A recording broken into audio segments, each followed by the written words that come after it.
मेरे प्रिय मित्रों, आइए 5 जनवरी 2021 भूमंच ज्योतिष पाठशाला बीजेपी स्वाध्याय दिवस 110 धन 5 ज्योतिष के 5वें दिवस में, ज्योतिष पाठ के 5वें दिवस में आइए प्रवेश करें। सर्वप्रथम सूर्योदय अभी हो ही रहा है। आइए हम भी सूर्यदेव को वंदना करें। हो चुका है सूर्योदय। उदय 7:07 में, अस्त होगा 17:28 में, 1 मिनट बाद। कल 27 में हुआ था, आज 28 में। आइए दैनिक कार्यक्रम के अंतर्गत आने वाला सूर्यदेव वही हो ही रहा है, हो चुका है, 1 मिनट हो चुका है। सूर्यदेव का आए हुए पधारे हुए स्वागत हमें करना चाहिए। उसको हमने प्रणाम अभिवादन उन्हें करना है कि स्वागत है आपका। हम भी अपना दैनिक कार्यक्रम की ओर प्रवेश करते हैं। तो हमारे दैनिक कार्यक्रम के अंतर्गत जो आने वाला सर्वप्रथम जो मुख्य स्वधर्म जो है स्वाध्याय में आइए प्रवेश करें। जानते हैं पाठशाला के 2 भाग, पहले भाग को पाठ्यचर्या प्रश्नोत्तर चर्चा, दूसरे भाग को पाठ्यक्रम पाठ्य चर्चा कहते हैं। पहले हम पाठशाला के दूसरे भाग पाठ्यक्रम पाठ्य चर्चा पर बात कर लेंगे। दूसरे भाग में पहले पाठशाला का भाग 1 को हम दूसरे चरण में समझेंगे, बाद में समझेंगे। पहले पाठ्यक्रम और पाठ्य चर्चा पर पहले बात कर लेते हैं। उत्तराखंड मुक्त विश्वविद्यालय की स्नातक द्वितीय वर्ष ज्योतिष विषय की आज पांचवी पाठशाला में हम प्रवेश करने जा रहे हैं। दूसरे प्रश्न पत्र का ज्योतिष विषय का जो दूसरा प्रश्न पत्र है उसका नाम है JY, उसको व्यक्त करता है उत्तराखंड मुक्त विश्वविद्यालय। JY 201 पुस्तक का नाम जातक शास्त्र और फलादेश के सिद्धांत। जातक शास्त्र और उनके फल के आदेश के बारे में कुछ सिद्धांत होंगे, उसको हम समझने का प्रयास, यानी कि जातक स्कंद को ज्यादा समझेंगे। इसमें हम जातक शास्त्र को ज्यादा समझेंगे, अर्थात फलित ज्योतिष को ज्यादा हम समझेंगे। खंड दूसरे में हम प्रवेश किए हैं। खंड दूसरा का नाम था ग्रह भाव विचार। कल हम प्रवेश कर रहे थे और इकाई तीसरी और चौथी को आज समझेंगे। आज भी हम 2 इकाई को लेंगे, तीसरी और चौथी इकाई। तीसरी इकाई का नाम है भाव बल, चौथी इकाई का नाम है दृष्टि विचार। पहला चरण में प्रस्तावना उद्देश्य, दूसरे चरण में, तीसरे चरण में भाव परिचय, चौथे चरण में भाव का बल। इसके अंतर्गत कुछ भाग होंगे, 1 2 3 4 5 6 भाग होंगे। पहले का पुनः 3 भाग हो जाएंगे। इस तरह से चौथा चरण को हम समझेंगे। 5वें चरण में सारांश, 6ठे चरण में पारिभाषिक शब्दावली, 7वें चरण में 2 प्रश्न होंगे, उसको लेने का हम प्रयास करेंगे। इसके बाद फिर हम इकाई चौथी में प्रवेश करेंगे। दूसरे खंड की चौथी इकाई का नाम है दृष्टि विचार। इसकी पहले चरण में प्रस्तावना, दूसरे में उद्देश्य, तीसरे में ग्रह दृष्टि विचार। इसके अंतर्गत 5 भाग होंगे, 6 भाग होंगे, 6 भाग हैं।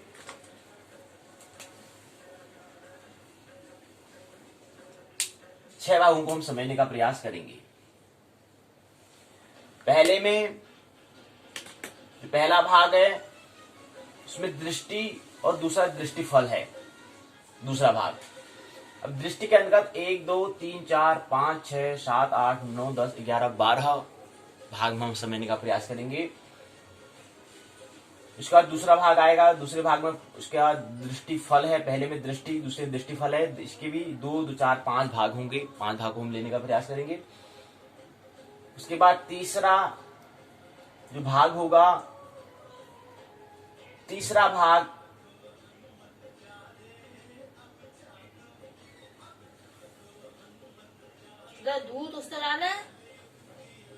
तीसरा जो भाग है, 5 भाग होंगे इसके, ये हमें ख्याल रखना है। 6 नहीं 5 भाग हैं। तीसरे भाग के पुनः हम 1 2 3 4 5 6 7 8 9 भाग होंगे। तीसरा चरण ये रहा। चौथे चरण में हम एक इसका चरण होगा, कोई ज्यादा शाखा उसकी नहीं है, ज्यादा भाग कोई नहीं है। और 5वें में हमारा होगा दो भाग होंगे। पहले का 1 2 3 4 5 6 7 8 9 10 बिंदु होंगे, 10 तथ्य होंगे। उसको तथ्य 10 बिंदु पर हम समझेंगे पांचवें भाग के पहले भाग को, और दूसरा भाग में 1 2 2 4 2 6 2 8 2 10 भाग में दूसरे भाग को भी समझेंगे, पांचवें तीसरे चरण के पांचवा भाग जो है। इसके बाद में चौथे चरण में बोध प्रश्न, 5 बोध प्रश्न भी दिए जाएंगे, उसको हम लेंगे। और उसके बाद पांचवा में सारांश, छठे में पारिभाषिक शब्दावली, इसके अंदर 2 2 4 2 6 6 बिंदु पर बात करेंगे। सातवें चरण में प्रश्न दीर्घ, दो तरह होंगे, दो प्रश्न होंगे दीर्घ, बड़े निबंधात्मक प्रश्न दो होंगे, उसको लेने का हम प्रयास करेंगे। केवल लेंगे, उस पर हम विचार, उसको हल करने का हम प्रयास नहीं करेंगे, केवल प्रश्न क्या है उसको हम ले लेंगे। इस तरह से हमें क्या करना है, आज की तीसरी और चौथी इकाई खंड दूसरे भाव, ग्रह भाव विचार को हमें समझना है। अब उससे पहले हमने कहा कि हम क्या कर रहे हैं, यहाँ पर ग्रह के भाव को हम समझ रहे हैं।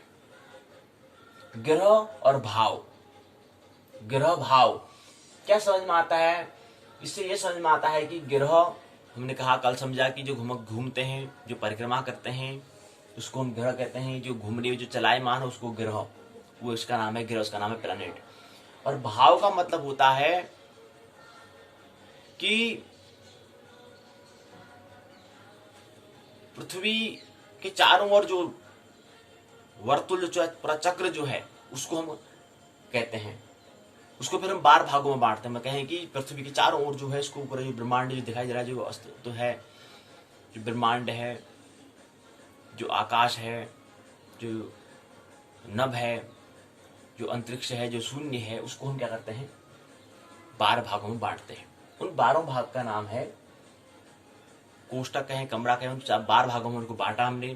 12 भागों में उसको राशि में भी रखते हैं और 12 भाग में भी रखते हैं। 12 कमरे होते तो 12 भाव कह देंगे, और उसके अंदर जो ग्रह होंगे उस कमरे के अंदर कितने तारे आएंगे उसको हम राशि कहेंगे। क्योंकि राशि के अंदर क्या होता है, तारे होते हैं। क्योंकि हमने कहा कि एक 9 चरणाक्षर और 2 नक्षत्र प्लस 1 चरणाक्षर मिला करके एक राशि होती है, और राशि का मान 30 अंश होता है, 30 डिग्री होता है, ये भी हम जानते हैं।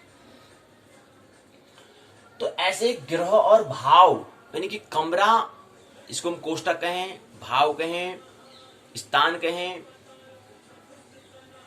ग्रह पर हम विचार करने जा रहे हैं आज।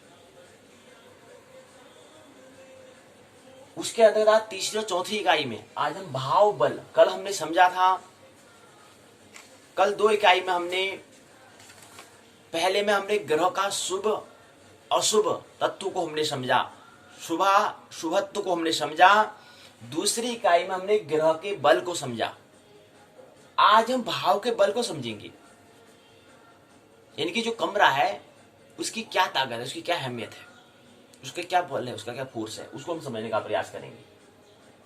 और जबकि खंड का नाम दिया है ग्रह भाव दिया है, दूसरे खंड का नाम दिया है ग्रह भाव विचार। ग्रह जो है उसके भाव पर, इनकी ग्रह हो गया, जो पर जो भाव जो है, जो स्थान है वहां पर जो ग्रह अगर है, उस कोई ग्रह बैठा है तो उसका क्या वहां पर भूमिका रहेगी, अहमियत रहेगी, क्या रोल रहेगा, उस पर हम विचार करेंगे। ये खंड दूसरे का नाम दिया है। तो इसके अंदर पहले और दूसरे में पहले तो ग्रह का शुभ और अशुभ तत्व को हमने देखा पहली इकाई में। दूसरे में हमने ग्रह का बल देखा कि जो ग्रह है उसका क्या बल होता है, क्या पावर है, क्या उसकी अहमियत, कितनी शक्ति उसके पास है, क्या बल है उसका, क्या उसकी सत्ता है। और उसके बाद तीसरे इकाई में आज हम भाव बल को देख रहे हैं। तो कमरा की क्या अहमियत है, उसका क्या बल है, उसकी क्या अहमियत है। उसके बाद हम चौथे में दृष्टि विचार करेंगे कि अगर कोई यहाँ पर बैठा है, अब दृष्टि विचार किसका करेंगे हम, कोई ग्रह का करेंगे, क्योंकि जिसका इकाई का नाम क्या है ग्रह के बारे में। तो उनका दृष्टि से क्या होता है, अगर देखता है तो उसकी दृष्टि देखने से क्या परिणाम होगा, क्या प्रभाव होगा, उस पर विचार हम करेंगे। तो ये 2 इकाई को हमें देखना है। और तीसरी इकाई में ग्रहों की क्या मित्रता होती है ये हमें दिखना है। अब देखो यहाँ पर ग्रहों के भाव के बारे में इस इकाई का नाम क्यों दिया, क्योंकि यहाँ पर भाव का के बारे में भी बात कर रहे हैं और ग्रहों के बारे में बात कर रहे हैं, इसलिए दूसरे खंड का नाम दे दिया ग्रह भाव विचार। हमने कहा कि जो जन्मांग चक्र होता है, जिसमें कोई व्यक्ति जन्म ले रहा होता है, उसमें उसका जो आकाश में जो उसका मानचित्र अगर बनाते हैं, उसको हम जन्मांग का चक्र कहते हैं, उसको हम चिन्ह कहते हैं, निशान कहते हैं। क्या पहचान है उसकी, क्या सबूत है उसका? उसको हम जन्म कुंडली कहते हैं, उसको हम लग्न कुंडली कहते हैं। तो ये जन्मांग चक्र जो है, ये जन्मांग चक्र में अगर हम फिर ग्रह, जन्मांग जो चक्र जो कोष्ठक है, इसमें जब हम ग्रह को ऐसा खाना जिसमें हम ग्रह को, राशि को और भावों को हम व्यक्त कर देते हैं, वो क्या कहलाता है? जन्म कुंडली कहलाता है, जिसको हम यहाँ पर चित्र के माध्यम से देख सकते हैं या देखते हैं। जो वास्तविक किसका चित्र? मानचित्र अंतरिक्ष में जिसमें व्यक्ति जन्म ले रहा था उस समय का मानचित्र को हम देख रहे होते हैं। ये जो बनाया है, जैसे व्यक्ति का मित्र का ये जो बनाया है, जिसमें जन्म हुआ था उसमें बनाया था, उसमें क्या था, उसमें ये जो चित्र है। अब इसको समझने के लिए हमें घन और घनाभ को थोड़ा समझना पड़ेगा, क्योंकि ये द्विआमीय आयाम में, 2 डायमेंशन में हम उसको समझा रहे हैं। पृथ्वी या अन्य 2 ही आयाम तो हो नहीं सकते, अन्य आयाम बहुआयाम हो सकते हैं, बहुआयामी होता है, तो बहुआयामी में घन, घनाभ इत्यादि आते हैं। तो जैसे हम कह रहे हैं कि जन्मांग चक्र है, ये कमरे की तरह से हो सकता है, कमरे की तरह हो सकता है, ये घन घनाभ की तरह हो सकता है मजबूरी इसको मैं ऐसे दिखा रहे हैं, लेकिन हो सकता है घनो घनाभ हो। अब 3D को अगर हम 2D में समझाएंगे तो ऐसे तो आएगा वो। हम विचार करना कि 2D की 3D में है, हम कैसे समझा रहे हैं। तो जिस समय जन्म लिया उसमें आकाश में ये मानचित्र था। असल में घन घनाभ की दृष्टि इसलिए आई कि जब हम पृथ्वी जो है वो कहां पर है? शून्य में स्थित है। थोड़ा विचार करें तो समझने का प्रयास। पृथ्वी क्या है? शून्य में है, न नीचे कुछ है न ऊपर कुछ है। अब तो हम नीचे ऊपर इसलिए कहते हैं क्योंकि हम पृथ्वी के ऊपर है ना, इसलिए हम कहते हैं पृथ्वी के ऊपरी तल पर हम स्थित हैं, इसलिए हम ऊपर नीचे कहते हैं। लेकिन अगर हमसे कोई, अगर हमको कोई पृथ्वी से बाहर अगर ऐसे अंतरिक्ष में फेंक दें तो हम फिर कहां पर होंगे? फिर तो हम शून्य में। तो ऐसी पृथ्वी जो है जहां पर हम हैं, लेकिन पृथ्वी कहां पर है? शून्य में है, न नीचे कुछ है न ऊपर कुछ है, केवल क्या है? शून्य आकाश स्थित है, उस आकाश में वह स्थित है। अब जो आकाश में स्थित है वो कैसे स्थित है? वह जो सूर्य है, जो अनेक खगोलीय पिंड, इन आपस में, इनके बीच में क्या है? एक बल के कारण ये क्या है? एक दूसरे से जुड़े हुए हैं, आपस में एक दूसरे से जुड़े हुए, किससे? फोर्स से, बल से जुड़े हुए हैं। सूर्य से चंद्रमा, चंद्रमा है सूर्य, अन्य हमारे जो सूर्य ये अन्य महासूर्य से जुड़ा हुआ है। हमने कहा ना संयुक्त, संयुक्त कैसे? ऐसे तो संयुक्त है, ऐसे तो जुड़ा हुआ है।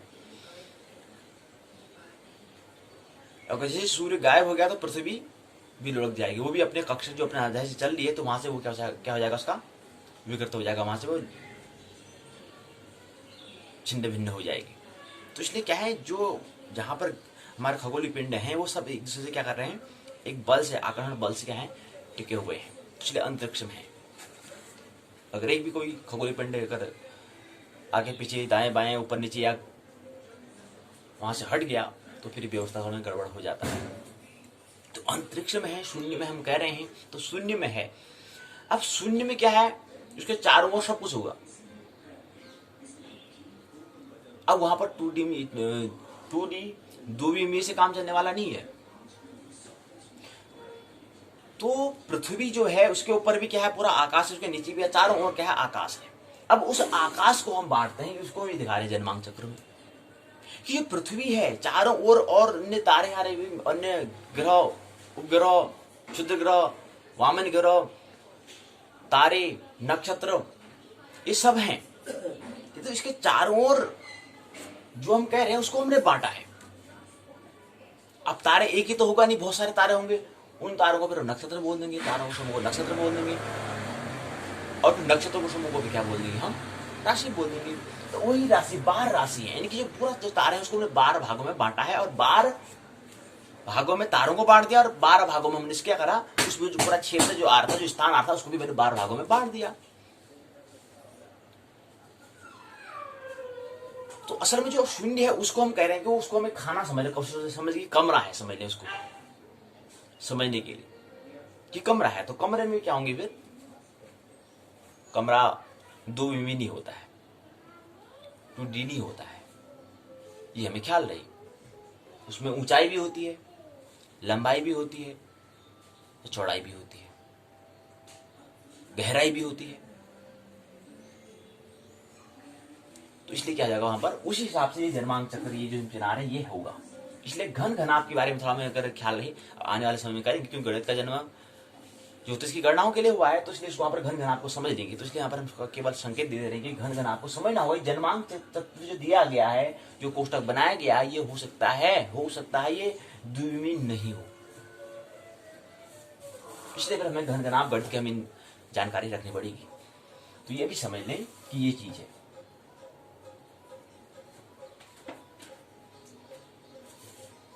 जब घन घनाभ पर समझेंगे तो वहां पर इसको समझ लेंगे।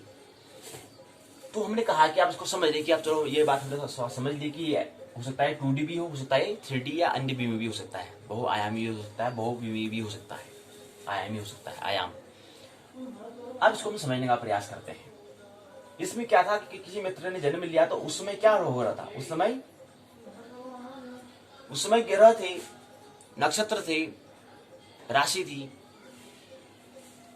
था। अब ग्रह में क्या होते हैं, चंद्रमा तो होगा ही, सूर्य भी होगा ही, रवि सोम मंगल बुध बृहस्पति शुक्र शनि ये तो होंगे ही, राहु की तो भी होगा ही होगा,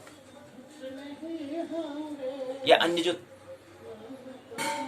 अरुण वरुण यम जो हम कह रहे हैं वो भी होंगे ही, या जो हम अभी नहीं देख पाए वो भी होंगे ही। क्योंकि एक व्यक्ति का जन्म होगा मुश्किल से मुश्किल औसतन उम्र 70 या 80, कोई बहुत बिरला होता है वो 100 साल तक जी पाता है, नहीं तो मुश्किल से मुश्किल 80 साल तक अगर औसत आयु देखें, 100 साल तक मुश्किल से कोई जी पाता है।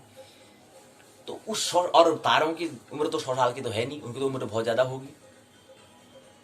तो उस समय क्या होंगे, ये हमारे ग्रह होंगे, उपग्रह होंगे, तारे होंगे, राशि या नक्षत्र से हम कहें वो थे उस समय होंगे। तो उसमें वो कहां पर हैं, और उस समय जैसे हैं, और उस समय हम फटक से अगर हम उस समय जो अगर हम मानचित्र लें, उस मानचित्र को हम कहते हैं लग्न, उस मानचित्र को हम कहते हैं जन्म कुंडली, उस मानचित्र को हम कहते हैं चिन्ह।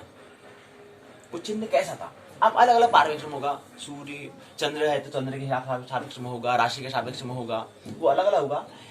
लेकिन तो क्या चित्र है, उस चित्र को समझने, उस चित्र को हम लेते हैं, किस में लेते हैं, पूरा चित्र को समझने के लिए, उस पूरा मानचित्र को समझने के लिए, पूरा मैप को समझने के लिए हमें कुंडली हमें समझना आता है। कुंडली, और कुंडली कहाँ आती है, ज्योतिष के अंदर आती है। और फिर उसके अलग अलग भाग कुंडली के, जन्म कुंडली होता है, लग्न कुंडली होता है, राशि कुंडली होता है, सूर्य कुंडली होता है। अलग अलग परिप्रेक्ष्य में अलग अलग ग्रह के परिप्रेक्ष्य में इसको लेते हैं। तो एक मित्र का हम समझ रहे कि जन्म कुंडली लग्न कुंडली है, इसको समझने का प्रयास। जिस समय जन्म हो रहा था उस समय क्या था, उस समय जो हमने पृथ्वी जो अंतरिक्ष में शून्य में है, उस समय जो हमने एक मानचित्र बनाया, उस समय ऐसी स्थिति थी जहां से लग्नेति लग्नम, जहां पर लग रहा, जैसे प्रारंभ किया तो वहां पर पहला भाव हमने कहा। अब इसमें दिशा कहां से आएगी, अगर हम अंतरिक्ष में चले जाएं तो वहां दिशा कैसे पता करेंगे, तो वहां से दिशा में पता करेंगे जहां से सूर्य आता है। जैसे यहाँ तो पता कर लेते हैं, जहां पर हम अभी पृथ्वी में हमें पता है जहां से सूर्य आ रहा है वहां पूर्व होता है, और जहां सूर्य ढलता है वो पश्चिम होता है, पूर्व से पश्चिम को ढलता है। और पृथ्वी क्या कर रही है, पश्चिम से पूर्व को घूर्णन की गति कर रही है। ये तो हम समझ जाते हैं, ये तो हमें समझ में आ जाता है। लेकिन अंतरिक्ष में चले जाए तो वहां पर कैसे पता करेंगे, वहां पर तो सभी हमें ग्रह दिखेंगे। तो यहाँ पर इसमें जो हम कह रहे हैं कि जो जन्मांक चक्र जो हमने बनाया है, इसमें पूरब की दिशा में कौन सा खाना आता होगा, पश्चिम की दिशा में कौन सा खाना आता होगा, उत्तर की दिशा में कौन सा खाना आता है, दक्षिण की दिशा में कौन सा खाना आता है। पहला और जो 7वां जो है वो पूरब और पश्चिम आता है, यानी कि पूरब और पश्चिम में पहला और 7वां खाना आता है। जो भाव, जो कोष्टक, जो भाव हम कह रहे हैं, पहला और 7वां क्या है, पूरब और पश्चिम में आता है। उत्तर और दक्षिण में, उत्तर और दक्षिण में हमारा चौथा और 10वां भाव आता है। अब बनाए कैसे बनेगा मानचित्र? अब और भी तो खाने, 4 ही तो है नहीं। ये इन्हीं को हम क्या कहते हैं? इन्हीं को हम केंद्र कहते हैं। जो यहाँ पर दिख रहा है हमें 2 डायमेंशन में हमें दिख रहा है कि केंद्र में है। और वैसे कैसे होंगे? ऐसा ऐसा ऐसा ऐसा। तो ये 4 दिशाएं हो चुकी हैं। लेकिन भाव तो अभी और हैं, 4 ही नहीं है। 4 3 12, 8 अभी और हैं। तो 8 कहाँ है? अब ये 2 ये 2 ये 2 ये 2 की तो बात हुई नहीं। तो ये 2 ये 2 ये 2 कहाँ पर आएंगे? कहाँ पर आएंगे? इसको हमें समझना है। तो ये बात हमें समझनी है। ये हमें थोड़ा प्रश्न करना है कि हमें क्या समझना है, इसलिए इसको हमने यहाँ पर लिया कि थोड़ा प्रश्न करेंगे, चर्चा करेंगे कि हमें कुछ नई बातें और हमें समझनी है। तो ये नई बातें यही समझनी है कि हमने ये तो कह दिया कि अन्य ये 2 ये 2 ये 2 ये 2 8 जो है, इनकी दिशा कौन सी दिशा में आएंगे, इसको समझने का ख्याल रखने के लिए हमें ये प्रश्न हमने लिया। इस पर हमें चिंतन करना है। तो कल प्रश्न पर पाठशाला में इसको ले लेंगे। आइए अब हम आज का जो मुख्य प्रश्न जो हम कह रहे हैं उसकी ओर प्रवेश करें। उत्तराखंड मुक्त विश्वविद्यालय की पुस्तक के माध्यम से देखें इसको। तीसरी इकाई में पहुंचते हैं। इसमें आता है भाव बल। इकाई की संरचना, प्रस्तावना, उद्देश्य, भाव परिचय, भाव बल विचार, बोध प्रश्न, सारांश, पारिभाषिक शब्दावली, बोध प्रश्न का उत्तर, संदर्भ ग्रंथ सूची और निबंधांतर प्रश्न। एक बात और है कि हमें जो क्या ख्याल रखना है कि यहाँ पर जो प्रश्न होगा, जो मैंने कहा 20 अंक का सत्र कार्य होता है और 80 अंक का क्या होता है, लिखित परीक्षा होती है। तो लिखित परीक्षा में हमारा 2 खंड होते हैं, लघु और दीर्घ होता है। और 2 घंटे का हमें समय मिलता है, समयावधि होता है। पूर्णांक 80 अंक का पूर्णांक का होता है, पूर्णांक 80, जिसमें 2 खंड होंगे। जो पहला खंड जो होगा, या कहें कि लघु खंड जो होगा, लघु खंड में 7 नंबर के 7 अंक के 5 प्रश्न पूछे जाएंगे। तो 7 में से 35 और 15 अंक के 3 प्रश्न पूछे जाएंगे। इनकी बड़ा दीर्घ उत्तरीय प्रश्न पूछे जाएंगे। तो 15 से 45 और 35 और 45 के योग से 80 होता है, ये हमें ख्याल है। और बाकी 20 अंक का सत्र कार्य आने वाला होगा, तो उसकी भी हमें तैयारी करनी है। तो ये सूत्र हमें ख्याल है। अब समझे, अब मुख्य प्रश्न को समझे।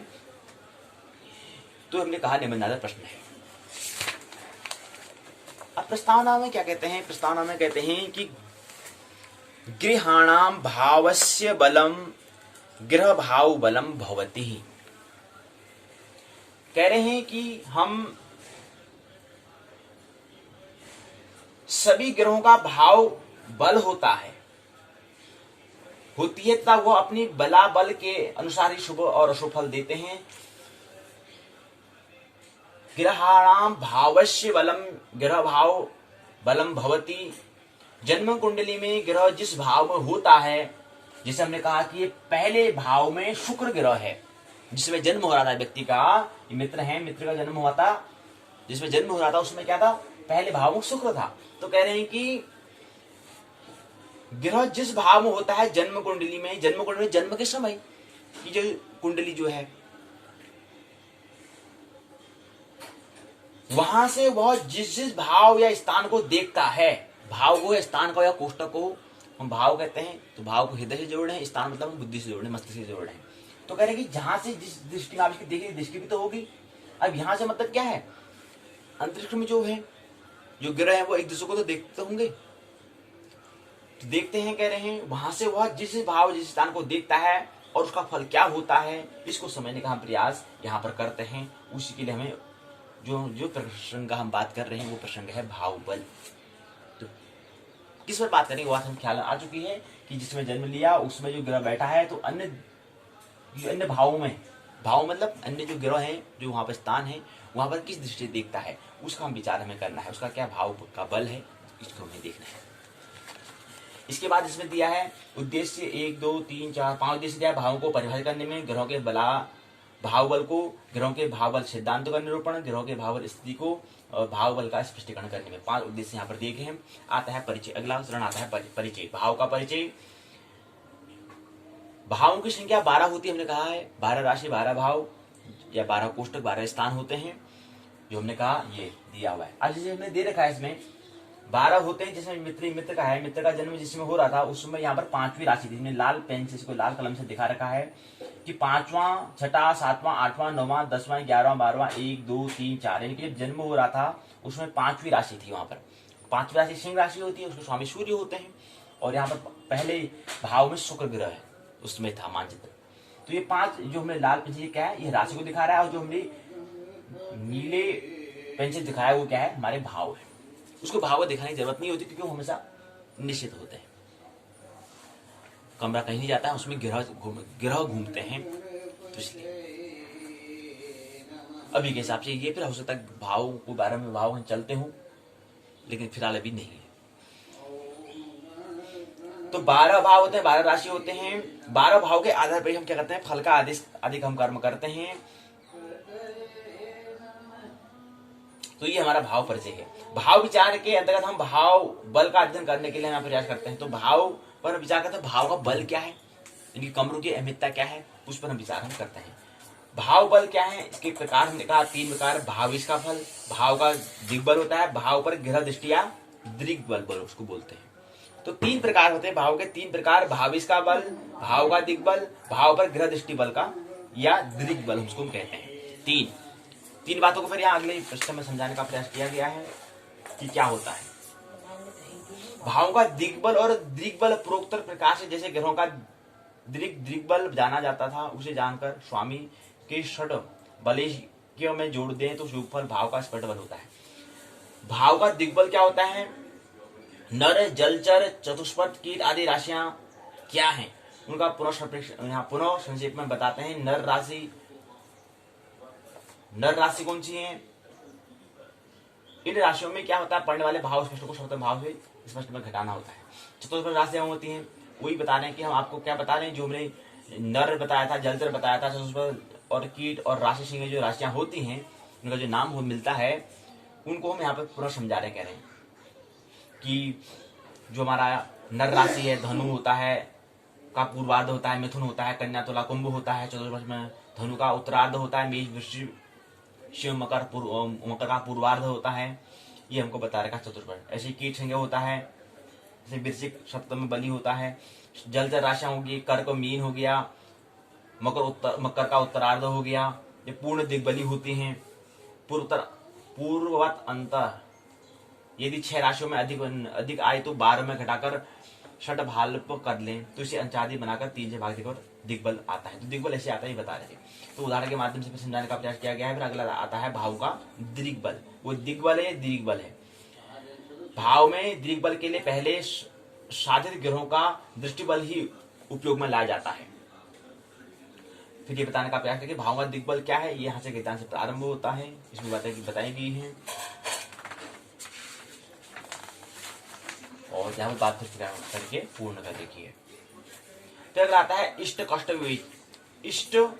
कष्ट विवेचन करना। सभी ग्रहों का इष्ट और कष्ट निकाल कल हम कह रहे कि परसों हमने कहा कि कारक, मारक और बाधक 3 चीज होते हैं। कारक, मारक और बाधक होते हैं, उसको समझेंगे। अब आता है कि इष्ट कष्ट विवेचन।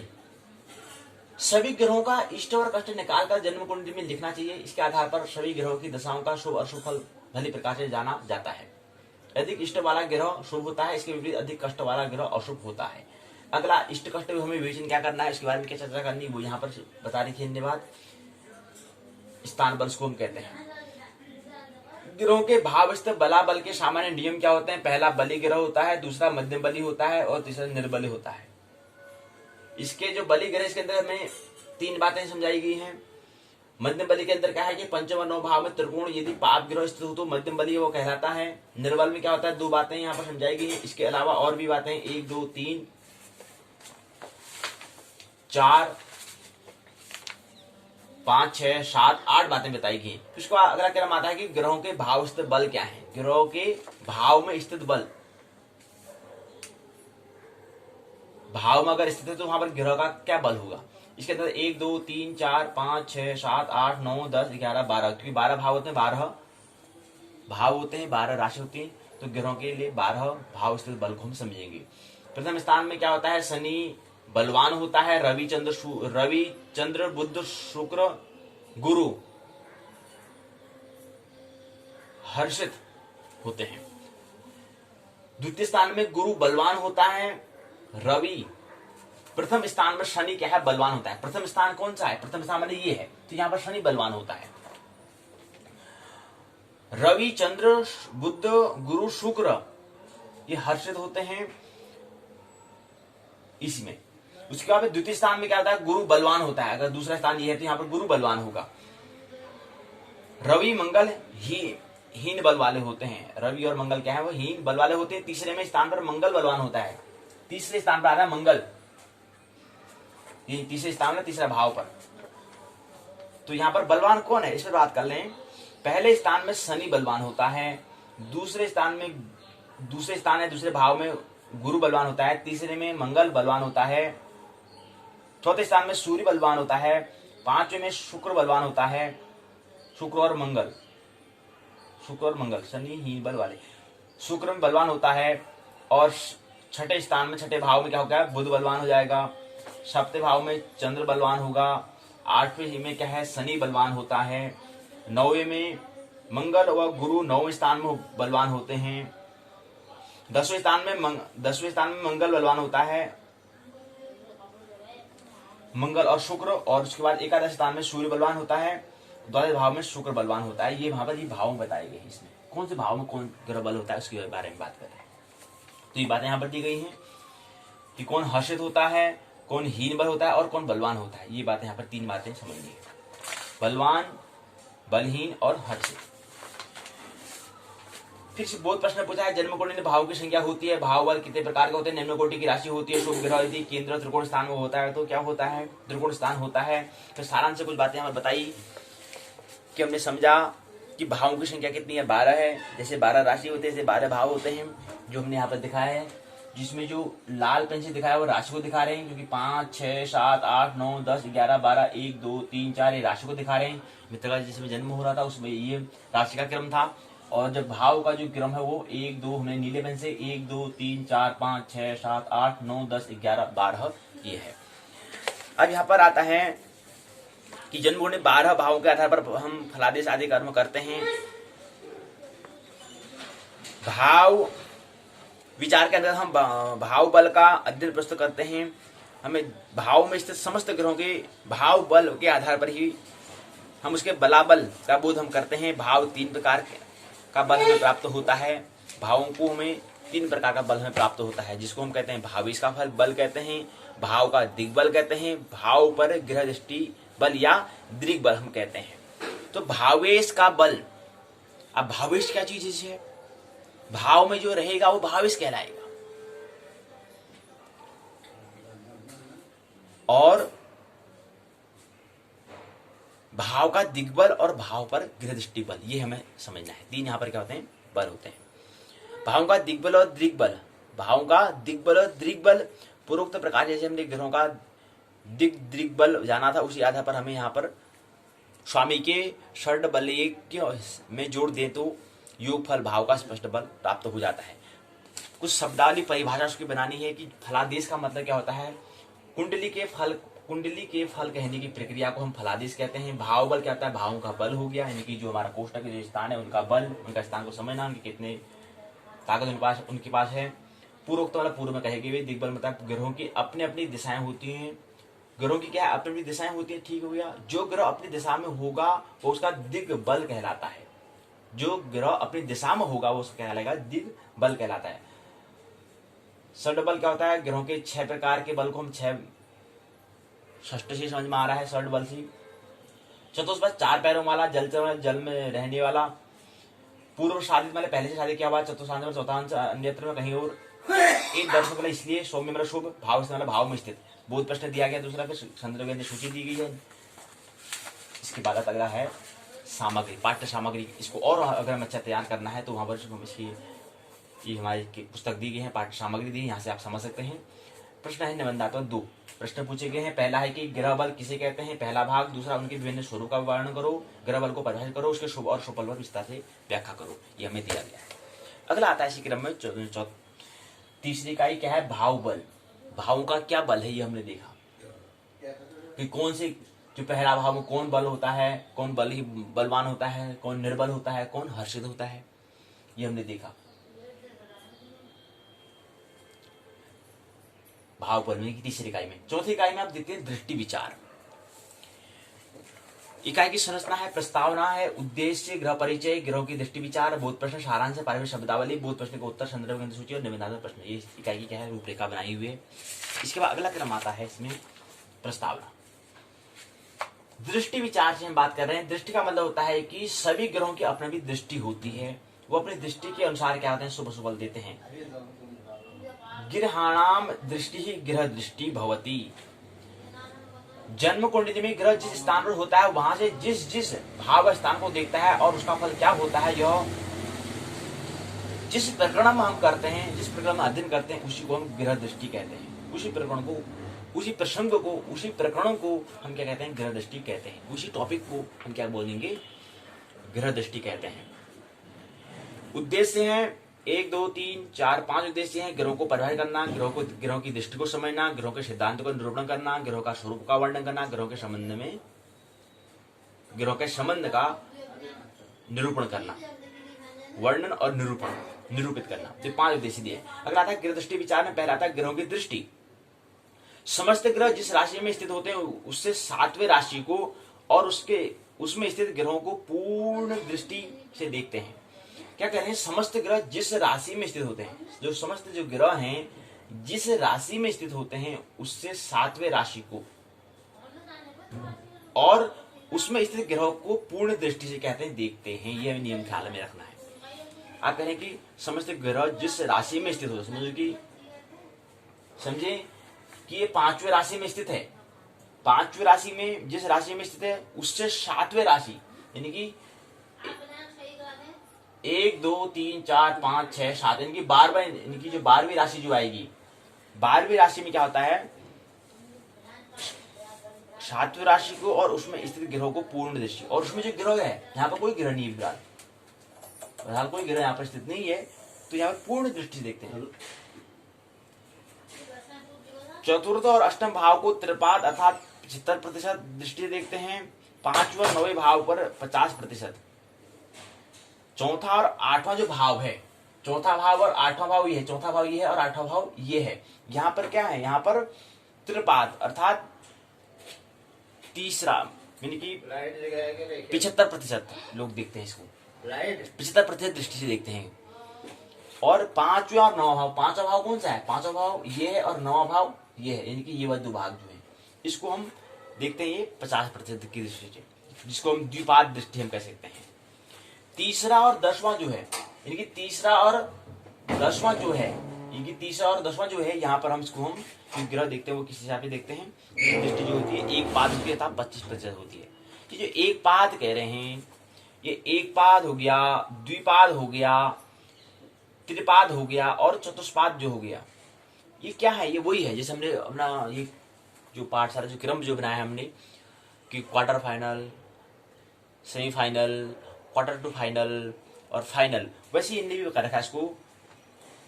पूर्ण दृष्टि बोल दिया उनको, फाइनल बोल दिया, फिर उसको थोड़ा त्रिपाद जोड़ा, फिर द्विपाद, फिर एक पाद इसको करा। इसके अलावा मंगल जो है चौथा और 8वें भावों को, गुरु 5वें और 9वें भावों को, शनि 3रे और 10वें भावों को भी पूर्ण दृष्टि से देखता है। मंगल 4थे और 8वें भाव, यानी कि चौथा भाव कौन सा है ये और 8वां भाव कौन सा है ये, इसको मंगल कहता है, पूर्ण दृष्टि से देखता है। गुरु जो है 5वें और 9वें भाव को, गुरु 5वें और 9वें भाव, 5वां भाव कौन सा है, 5वां भाव हमारा ये है और 9वां भाव हमारा ये है, इसको भी क्या है, पूर्ण दृष्टि से देखता है। शनि 3रे और 10वें भाव को, तीसरा भाव कौन सा है, तीसरा भाव ये है और 10वां भाव ये है, इसको तीसरा और 10वां, ये तीसरा भाव ये 10वां भाव, इसमें क्या है, शनि पूर्ण दृष्टि से देखता है, ये हमें समझना है। मंगल की त्रिपाद दृष्टि, शनि की एकपाद दृष्टि न होकर उन स्थानों पर भी पूर्ण दृष्टि होती है। तो यहाँ पर दृष्टियों के समझने के लिए मित्र गर्ग आते हैं, पराशर आते हैं, यवनाचार्य आते हैं, वराह आदि आचार्य द्वारा स्वीकृति है। अब परजय बृहत प्रहासर होरा शास्त्र है, वहां पर हम समझ सकते हैं, गर्ग की दृष्टि से समझ सकते हैं। यवन जो आचार्य हैं, आचार्य का मतलब क्या होता है, आचार्य का मतलब होता है जो मृत्यु सिखाए। और ज्योतिष में ऐसा ही होता है, भविष्य के बारे में क्या घटना होगी, जन्म मृत्यु क्या है, उससे उसके आगे फिर अनिवार्य जगत जो है वहां कैसे प्रवेश करेंगे वो हमें समझना होता है। वो पूरी घटना उसमें ज्योतिष के अंदर दी हुई होती है। तो आचार्य का मतलब जो मृत्यु सिखाए, हैरानी होने की बात होगी कि आचार्य का मतलब ये होता है। तो ये है मित्र, ये आचार्य कौन कौन से, गर्ग हो गया, पराशर होगा, यवन हो गए और वराह। ये इन आचार्यों के द्वारा इन्हें बताया है कि दृष्टियां क्या होती है, इनकी दृष्टि पर इन्हें अपना इन्हें स्वीकृति दी है, जो हम भी समझ रहे हैं कि इनकी दृष्टि जो बताया हमने कि ग्रहों की दृष्टि ये होती है। तो इसके लिए स्वीकृति कौन कौन से आचार्य ने दी है, गर्ग ने दी है, पराशर ने दी है, यवन ने दी है और वराह आदि जो आचार्य जो उनने इसकी स्वीकृति दी है। मतलब उनने तीनों इतनी जो आचार्य है इनने क्या कर रखा है, इनने देख रखा है, अन्वेषण कर रखा है, शोध कर रखा है, सत्यता की उनने खोज कर रखी है। तो इसलिए उसको क्या कहते हैं, स्वीकृति देते हैं कि दृष्टि जो है ये दृष्टि सही है, उचित है। अब इसी दृष्टि में अगला क्रम, इसी क्रम में बताते हैं, अगर यदि लग्न को पूर्ण दृष्टि देखता हो तो जातक क्या होता है, रजोगुणी होता है, नेत्र रोगी, सामान्य धनी, पितृभक्त और राज मान्य होता है। यदि क्या है, यदि सूर्य यदि लग्न को पूर्ण दृष्टि से अगर देखता है तो उससे जातक का क्या होगा, यदि जो व्यक्ति जो है ज्योतिष की दृष्टि में जातक कहते हैं वैसे व्यक्ति कह रहे हैं, तो वो रजोगुणी होगा और नेत्र रोगी होगा, सामान्य धनी और पितृभक्त और राजमान्य होगा। दूसरे भाव को अगर पूर्ण दृष्टि से अगर देखे तो धन कुटुंब में सामान्य सुखी, संचित धन नाश और परिश्रम में थोड़े धन का लाभ करने वाला होगा। तीसरे भाव को देखेगा तो कुलीन होगा, बड़े भाई की सुख पर वह सुख से वंचित रहेगा, उद्यमी और नेता होगा। चौथे भाव में देखता है तो 22 वर्ष पर्यंत सुखाने लेकर वाहन सुख प्राप्ति पर सामान्यतः मात्र सुखी होगा। पांचवें भाव को पूर्ण दृष्टि से अगर देखेगा तो संतान नाशक होगा, पुत्र के लिए चिंतित होगा, 21 वर्ष की आयु में संतान प्राप्त करने वाला एवं विद्वान होता है। छठे भाव को अगर देखता है तो जीवन भर ऋणी, 22 वर्ष की आयु में स्त्री के लिए कष्टकारक होता है। सातवें भाव में सूर्य की दृष्टि अगर दृष्टि व्यापारी बनाती है, ऐसा जातक जीवन में अंतिम दिनों में सुखी होता है। आठवें भाव को देखो तो रोगी, व्यभिचारी, पाखंडी और निंदित कार्य करने वाला होता है। नौवें भाव को अगर पूर्ण दृष्टि से अगर देखता है तो धर्मवीरु होगा, बड़े भाई और साले के सुख से वंचित होता है। 10वें भाव को देखा तो राजमान्य होगा, धनी होगा, मातृनाशक होगा, उच्च राशि का सूर्य हो तो माता वाहन और धन का पूर्ण सुख प्राप्त करने वाला होगा। 11वें भाव को देखा तो धन का लाभ करने वाला, प्रसिद्ध व्यापारी, बुद्धिमान, कुलीन और धर्मात्मा होगा, धर्मात्मा। 12वें भाव को देखता है तो प्रवासी शुभ कार्य में व्यय करने वाला, मामा को कष्टकारक और वाहन का शौकीन होता है। ग्रह की दृष्टि का फल क्या होगा, उसका परिणाम क्या होगा, अगले प्रक्रम में। प्रत्येक ग्रह जन्म कुंडली में जिस स्थान में स्थित होते हैं, मौजूद रहते हैं, उस स्थान को सप्तम भाव, उस स्थान से 7वें स्थान पर उसकी पूर्ण दृष्टि पड़ती है। उसके शुभ अशुभ स्थिति अनुसार उसका शुभ और अशुभ फल मिलना निश्चित है। किंतु मंगल, गुरु, शनि की पूर्ण दृष्टि सप्तम भाव के अतिरिक्त नीचे लिखे हुए स्थानों पर पड़ती है। ये हमें बताया गया है कि चौथे और 7वें 8वें स्थान पर होती है, भाव पर होती है, स्थान मतलब भाव। तो ये प्रकरण दिया गया है। इसके अंदर 5 बिंदु यहाँ पर दिए गए हैं कि ग्रहों की दृष्टि का फल क्या होता है। इसके अंतर्गत 5 बिंदु दिए गए। उसके बाद आता है कि इसका कारण क्या होता है, ग्रहों की दृष्टि का कारण क्या होता है। 1 कारण, 2 कारण, 3, 4, 5 कारण दिए गए हैं। उसके बाद आता है कि ग्रहों के नैसर्गिक शत्रु मित्र ग्रह क्या है, इसको समझाने के लिए ये प्रश्न यहाँ से प्रारंभ किया है। रवि सिर से मुख भाग तक का स्वामी कहलाता है, ये बताया है। इसमें कुछ बातें यहाँ पर दी गई है। ग्रहों का शरीर अंग से संबंधित यहाँ पर बात की गई है। ग्रहों का शरीर अंग से संबंधित कुछ बातें हैं। जैसे सूर्य का बताया कि सिर से मुख भाग तक का स्वामी वो कहलाता है, सिर से लेकर मुख तक का वो, ये सिर हो गया, यहाँ से लेकर मुख तक का वो भाग का स्वामी कहलाता है। इसी क्रम में अगला दिया है, चंद्र जो है गले से हृदय तक का हो गया, मंगल जो है पेट से पीठ तक हो गया, बुध हाथ से पांव तक हो गया, गुरु कमर से जांघ तक हो गया, शुक्र से वृषण तक हो गया, शनि घुटने से पेंडुली तक हो गया। इन ग्रहों के शुभ अशुभ के बारे में बताते हैं। अतः प्रसंग जो है, प्रकरण जो है, वह है ग्रहों की अवस्था और उसका फल। यानी ग्रहों की अवस्था क्या होती है, स्टेटस क्या होता है, उसका परिणाम, उसका रिजल्ट क्या होता है, इसके बारे में बात करते हैं, फल के बारे में। तो ग्रहों की अवस्थाएं भी 10 होती हैं। दीप्त, स्वस्थ, मुद्रित, शांत, शक्त, पीड़ित, दीन, खल, विकल, भीत होता है। 10 अवस्थाएं होती हैं और 10 फल भी होते हैं। 10 फल के बारे में यहाँ पर बताया हुआ है। 1, 2, 3, 4, 5, 6, 7, 8, 9, 10 यहाँ पर दी हुई है। अब दीप्त अवस्था क्या है, उसके ऊपर बताने का प्रयास किया है कि जिसमें मनुष्य बुद्धिमान होगा, सुंदर रूप वाला, तीर्थों में जाने वाला, शत्रुनाशा करने वाला, और दूसरा है स्वस्थ अवस्था में कीर्तिमान, सदा प्रसन्नचित्त रहेगा, ज्योतिष जानने वाला होगा, विजयी और राज पूजित होगा। तीसरा हर्षित अवस्था, हमने कहा मनुष्य सदाचारी धर्मात्मा होता है। शांत अवस्था में जो चौथी अवस्था है उसमें मनुष्य शांत होगा, धनयुक्त होगा, तेजस्वी होता है। पांचवा सख्त अवस्था में मनुष्य निरोगी, सुंदर देही, प्रशंसनीय, मधुरभाषी होगा। छठी अवस्था पीड़ित अवस्था में क्या होगा, जब पीड़ा जो पीड़ित हुआ है तो उसमें रोगी की मानसिक चिंता होगी। दीन अवस्था में बुद्धिहीन और परिस्थिति आसक्त होगा। दीन अवस्था। सातवीं अवस्था में जो हमने कहा कि 10 अवस्था है, 10 उसके फल है। 8वें खल अवस्था है। खल अवस्था में पाप ग्रह से युक्त उसी ग्रह के अनुसार उसका फल मिलता है। 9वीं अवस्था है विकल अवस्था, सूर्य शांति होने से अशक्त और निष्फल होगा। 10वां बीत अवस्था में नीचा से युक्त उसी ग्रह के अनुसार उसका फल होता है। तो इसके क्या है, तो फल और उसके परिणाम के बारे में, फल और उसकी अवस्था और उसके परिणाम के बारे में बताया। बोध प्रश्न, ग्रहणाम दृष्टि, ग्रह स्वस्थान से जिस स्थान को पूर्ण रूप से देखता है। तीसरा प्रश्न, मंगल 7वें स्थान के सात स्थान के स्थान को पूर्ण पात से देखता है। चौथा, शरीरांग के अनुसार शरीर से मुख का भाग का स्वामी कहलाता है। कौन? सूर्य भी हमने कहा। 5वां, शनि की पूर्ण दृष्टि किस स्थान पर पड़ती है? 5वां प्रश्न है।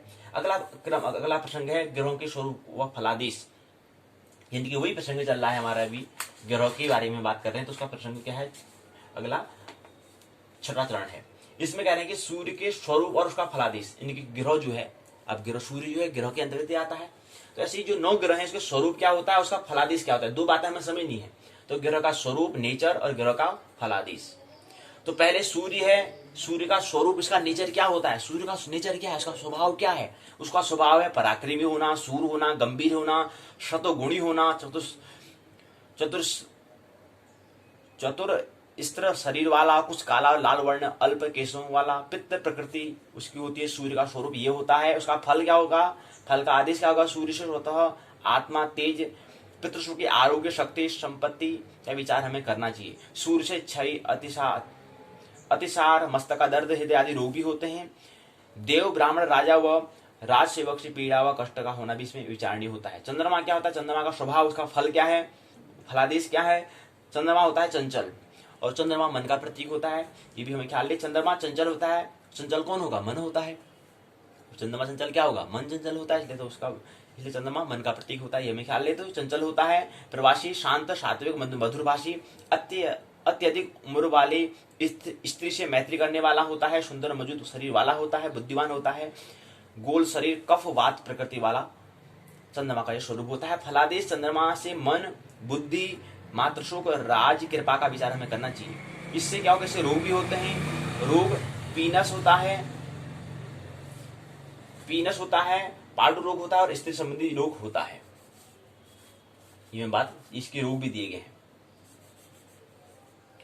अगला आता है मंगल। मंगल का भी स्वभाव, मंगल का भी स्वरूप है, फिर उसका फलादेश यहाँ पर दिए गए हैं। इसी क्रम में मंगल का क्या है, क्रूर होता है। फलादेश, मंगल से गुण, जमीन, शत्रु का विचार हमें करना चाहिए। बुद्ध का होता है रजोगुणी, पित्त का प्रकृति वाला होता है। इसका फिर उसका फलादेश है। बुद्ध से विद्या का विचार हमें करना चाहिए। वाणी का हमें विचार करना चाहिए। गुरु पीत वर्ण का होता है, सर्वगुण संपन्न होता है। फलादेश अगर देखें तो इसमें क्या था, शरीर बल होता है, गुरु से द्रव्य मिलता है, गुरु से गुल्म, देव और आचार्य, गुरु ब्राह्मण से श्राप से पीड़ित हमें विचार करना चाहिए। शुक्र सुंदर मध्यम शरीर का आकार का होता है, इसका फलादेश शुक्र से पत्नी, वाहन, अलंकार, कीड़ा, रति, सुख, ऐश्वर्य का विचार हमें करना होता है। स्त्री संबंधी या गुप्त रोग भी इससे संबंधी यहाँ पर रोग होते हैं शुक्र से। शनि से हरा काला वर्ण, बड़े दंत वाला, नेत्र, केश, अव्यय, लंबे, मलिन वस्त्र धारण करने वाला, तामसी, आलसी का हमें स्वरूप का वर्णन करना। स्वरूप हमें ये स्वरूप शनि का होता है, नीचे शनि का होता है। इसका फलादेश क्या होता है, भवन हो गया, वाहन, व्यापार, मृत्यु, विपत्ति, संपत्ति का विचार में करना था। राहु शनि के अनुसार शरीर का रंग, पिता के विचार, मैत्री, माता, फांसी लगाकर मरना इत्यादि इसका क्या है, स्वरूप है। और इसका जो फलादेश है, फलादेश के बारे में नहीं बताया है। केतु माता पिता का विचार करना चाहिए। तेवे गोबर, गूदा, शत्रु से त्रास, नीच जाति के लोगों से त्रास मिलता है, ये केतु का स्वरूप है। राहु और केतु के उसके जो फलादेश है, वो फलादेश के बारे में यहाँ पे जिक्र नहीं किया है। सारांश में वो बातें समझते हैं। गृह दृष्टि ज्योतिष शास्त्र का एक अभिन्न अंग है। संपूर्ण ज्योतिष शास्त्र में ग्रहों पर ही आधारित होता है, हमें ख्याल रखना चाहिए। जातक स्कंद में ग्रह की दृष्टि के आधार पर किसी जातक के जीवन में होने वाले शुभ अशुभ फल का प्रतिशत कितना होता है, वह अधिक होगा या न्यून होगा, इसका विचार हम ग्रह दृष्टि के आधार पर हम करते हैं। ग्रह दृष्टि का ज्ञान परम आवश्यक होता है कि ग्रह की दृष्टि क्या है, कि कौन से भाव में कौन सी दृष्टि में क्या रहेगा, हमें ख्याल रखना चाहिए। तो ग्रह दृष्टि के ज्ञान के आधार पर ही हम किसी भी व्यक्ति या समष्टि का एक निश्चित अवधि में उसके साथ होने वाले घटनाओं का विवेचन करते हैं। ये हमने समझने का प्रयास यहाँ पर किया। एक कुछ परिभाषित शब्दावली है, शब्दावली है। पहला आता है कि ग्रह दृष्टि, प्रत्येक ग्रह अपने भी दृष्टि होती है, ग्रह की दृष्टि ग्रह दृष्टि कहलाती है। ग्रह का देखना ही उसकी क्या है, ग्रह दृष्टि कहलाती है। पूर्ण दृष्टि, प्रत्येक ग्रह अपने से सप्तम स्थान को पूर्ण दृष्टि से देखता है। प्रत्येक ग्रह जो है अपने से सप्तम स्थान तक, यानी कि शुक्र यहाँ पर है तो शुक्र 1 2 3 4 5 6 7, यानी कि यहाँ पर पूर्ण दृष्टि से देखेगा। गुरु यहाँ है, फिर 1 2 3 4 5 6 7 यहाँ पूर्ण दृष्टि से देखेगा, उसको हम पूर्ण दृष्टि कहते हैं। पूर्ण दृष्टि का मतलब होता है 100 अंक मिलना। 100 अंक की हम बात करते हैं, जैसे हम कहते हैं ना कितने प्रतिशत नंबर लाया, 100% नंबर लाया, तो ऐसी 100% की हम दृष्टि की बात करते हैं। शुभ ग्रह हम कहते हैं कि पूर्ण चंद्रमा हो गया, बुध हो गया, गुरु हो गया, शुक्र जो गए क्या है, शुभ ग्रह कहलाते हैं। पाप ग्रह में क्षीण चंद्रमा हो गया, मंगल, सूर्य, शनि को हम पाप ग्रह कहते हैं। नीच राशि, प्रत्येक ग्रह अपने स्थान पर 180 डिग्री ये अंश पर नीच का माना जाता है। उच्च राशि, सभी ग्रहों का अपना अपना उच्च राशि, सूर्य मेष, चंद्रमा वृश्चिक, मंगल मकर, बुध कन्या, गुरु कर्क, शुक्र मीन, शनि तुला आदि होते हैं। तो सभी ग्रह अपना अपना राशि उच्च राशि है। जैसे हमने सूर्य का मेष बताया, चंद्र का वृश्चिक बताया, मंगल का मकर बताया, बुध का कन्या बताया, गुरु का कर्क बताया, शुक्र का मीन, शनि का तुला ये बताया। तो बहुत प्रश्न दिए गए हैं, संदर्भ के अंदर सूची दी है, यहाँ से आप इसको और अच्छा कर सकते हैं, तैयार कर सकते हैं इस ग्रंथ के माध्यम से। वृहत जातक से वृहत पराशर हुराशास्त्र पराशर के द्वारा और अन्य मित्रों के द्वारा भी जातक पारिजातिक जो है उसके हिसाब से भी आप इसको समझ सकते हैं, उसको और अच्छे से समझ। तो निबंधात्मक प्रश्न 2 प्रश्न पूछे हैं। ग्रह दृष्टि से आप क्या समझते हैं, उनके विभिन्न स्वरूप का वर्णन करो, पहला प्रश्न। दूसरा है ग्रह दृष्टि को परिभाषित करते हुए उसके शुभ और अशुभ फल पर विस्तार से व्याख्या करें। तो ये है पाठशाला का जो हमने दूसरे भाग में समझा कि 2 इकाइयों भाव बल और दृष्टि विचार क्या है।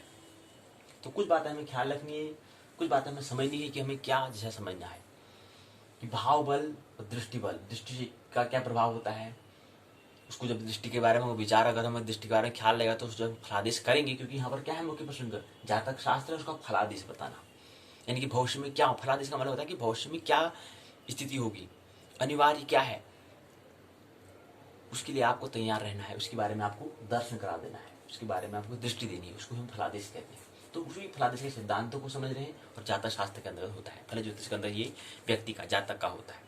और जातक शास्त्र हम कह रहे हैं कि जातक शास्त्र क्यों कहा हमने, जातक हम व्यक्ति को कह रहे हैं। जातक शास्त्र मतलब जहां पर ज्योतिष की दृष्टि में उसको जातक कहते हैं, वैसे व्यक्ति के बारे में जो ऐसा शास्त्र, ऐसी वैज्ञानिकता, ऐसी प्रमाणिकता जहां पर व्यक्ति के बारे में और उसके भविष्य में होने वाले घटनाओं के बारे में, उसके बारे में दर्शन कराने के बारे में जो है, उसी को हम जातक शास्त्र, उसके फलादेशिक सिद्धांत, उसी को हम फल ज्योतिष में समझते हैं, इसलिए उसको जातक कहा। तो ज्योतिष की दृष्टि में जातक उसको हम कहते हैं व्यक्ति को। तो व्यक्ति की भविष्य में क्या घटना होगी उसके बारे में कैसे तैयार होना है, मनस तैयारी कैसे रहनी है, शारीरिक तैयारी कैसे रहनी है और आत्मिक तैयारी कैसे रहनी है, उसके बारे में भविष्यवाणी करना, उसी को हम फल ज्योतिष में देखते हैं।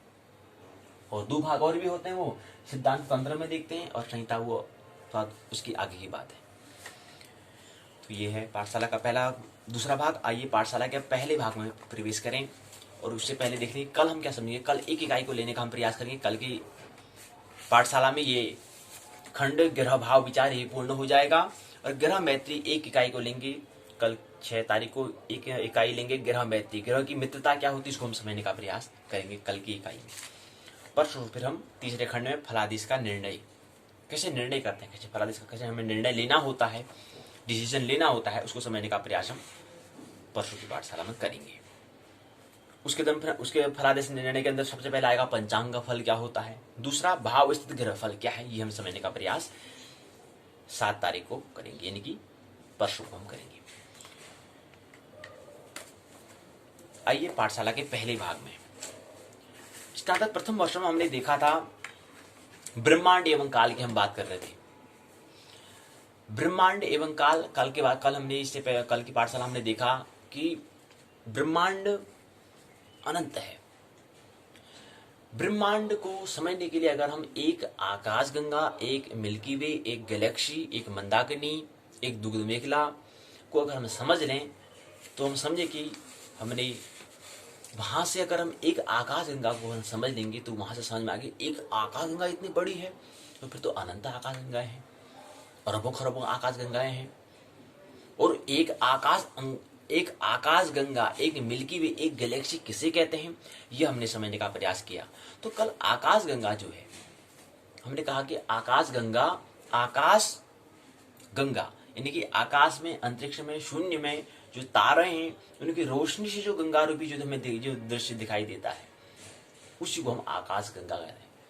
जो प्रकाश रूप जो उनकी प्रकाश से जो बन रही है नदी, या जो उजाला का जो एक नदी से बनती है उसी को हम आकाश गंगा कहते हैं। अब हमें दिखाई देगी नहीं जब तक कि हम बिना अंतरिक्ष में जाए, जब तक हम जाए न। लेकिन कल्पना तो कर सकते हैं। जैसे कल्पना मानो उसी कल्पना के उसी दृष्टि के आधार पर को हमने जिस व्यक्ति ने इसका नामकरण कहा आकाश गंगा का, इसी दृष्टि से हमने कहा। अब कोई एक मित्र आकाश गंगा कहता है, एक मित्र उसको मंदाकिनी कहता है, एक मित्र उसको गैलेक्सी कहता है, वो मित्र की अलग अलग बात है, कोई दृष्टि की फर्क है, लेकिन बात तो एक ही है।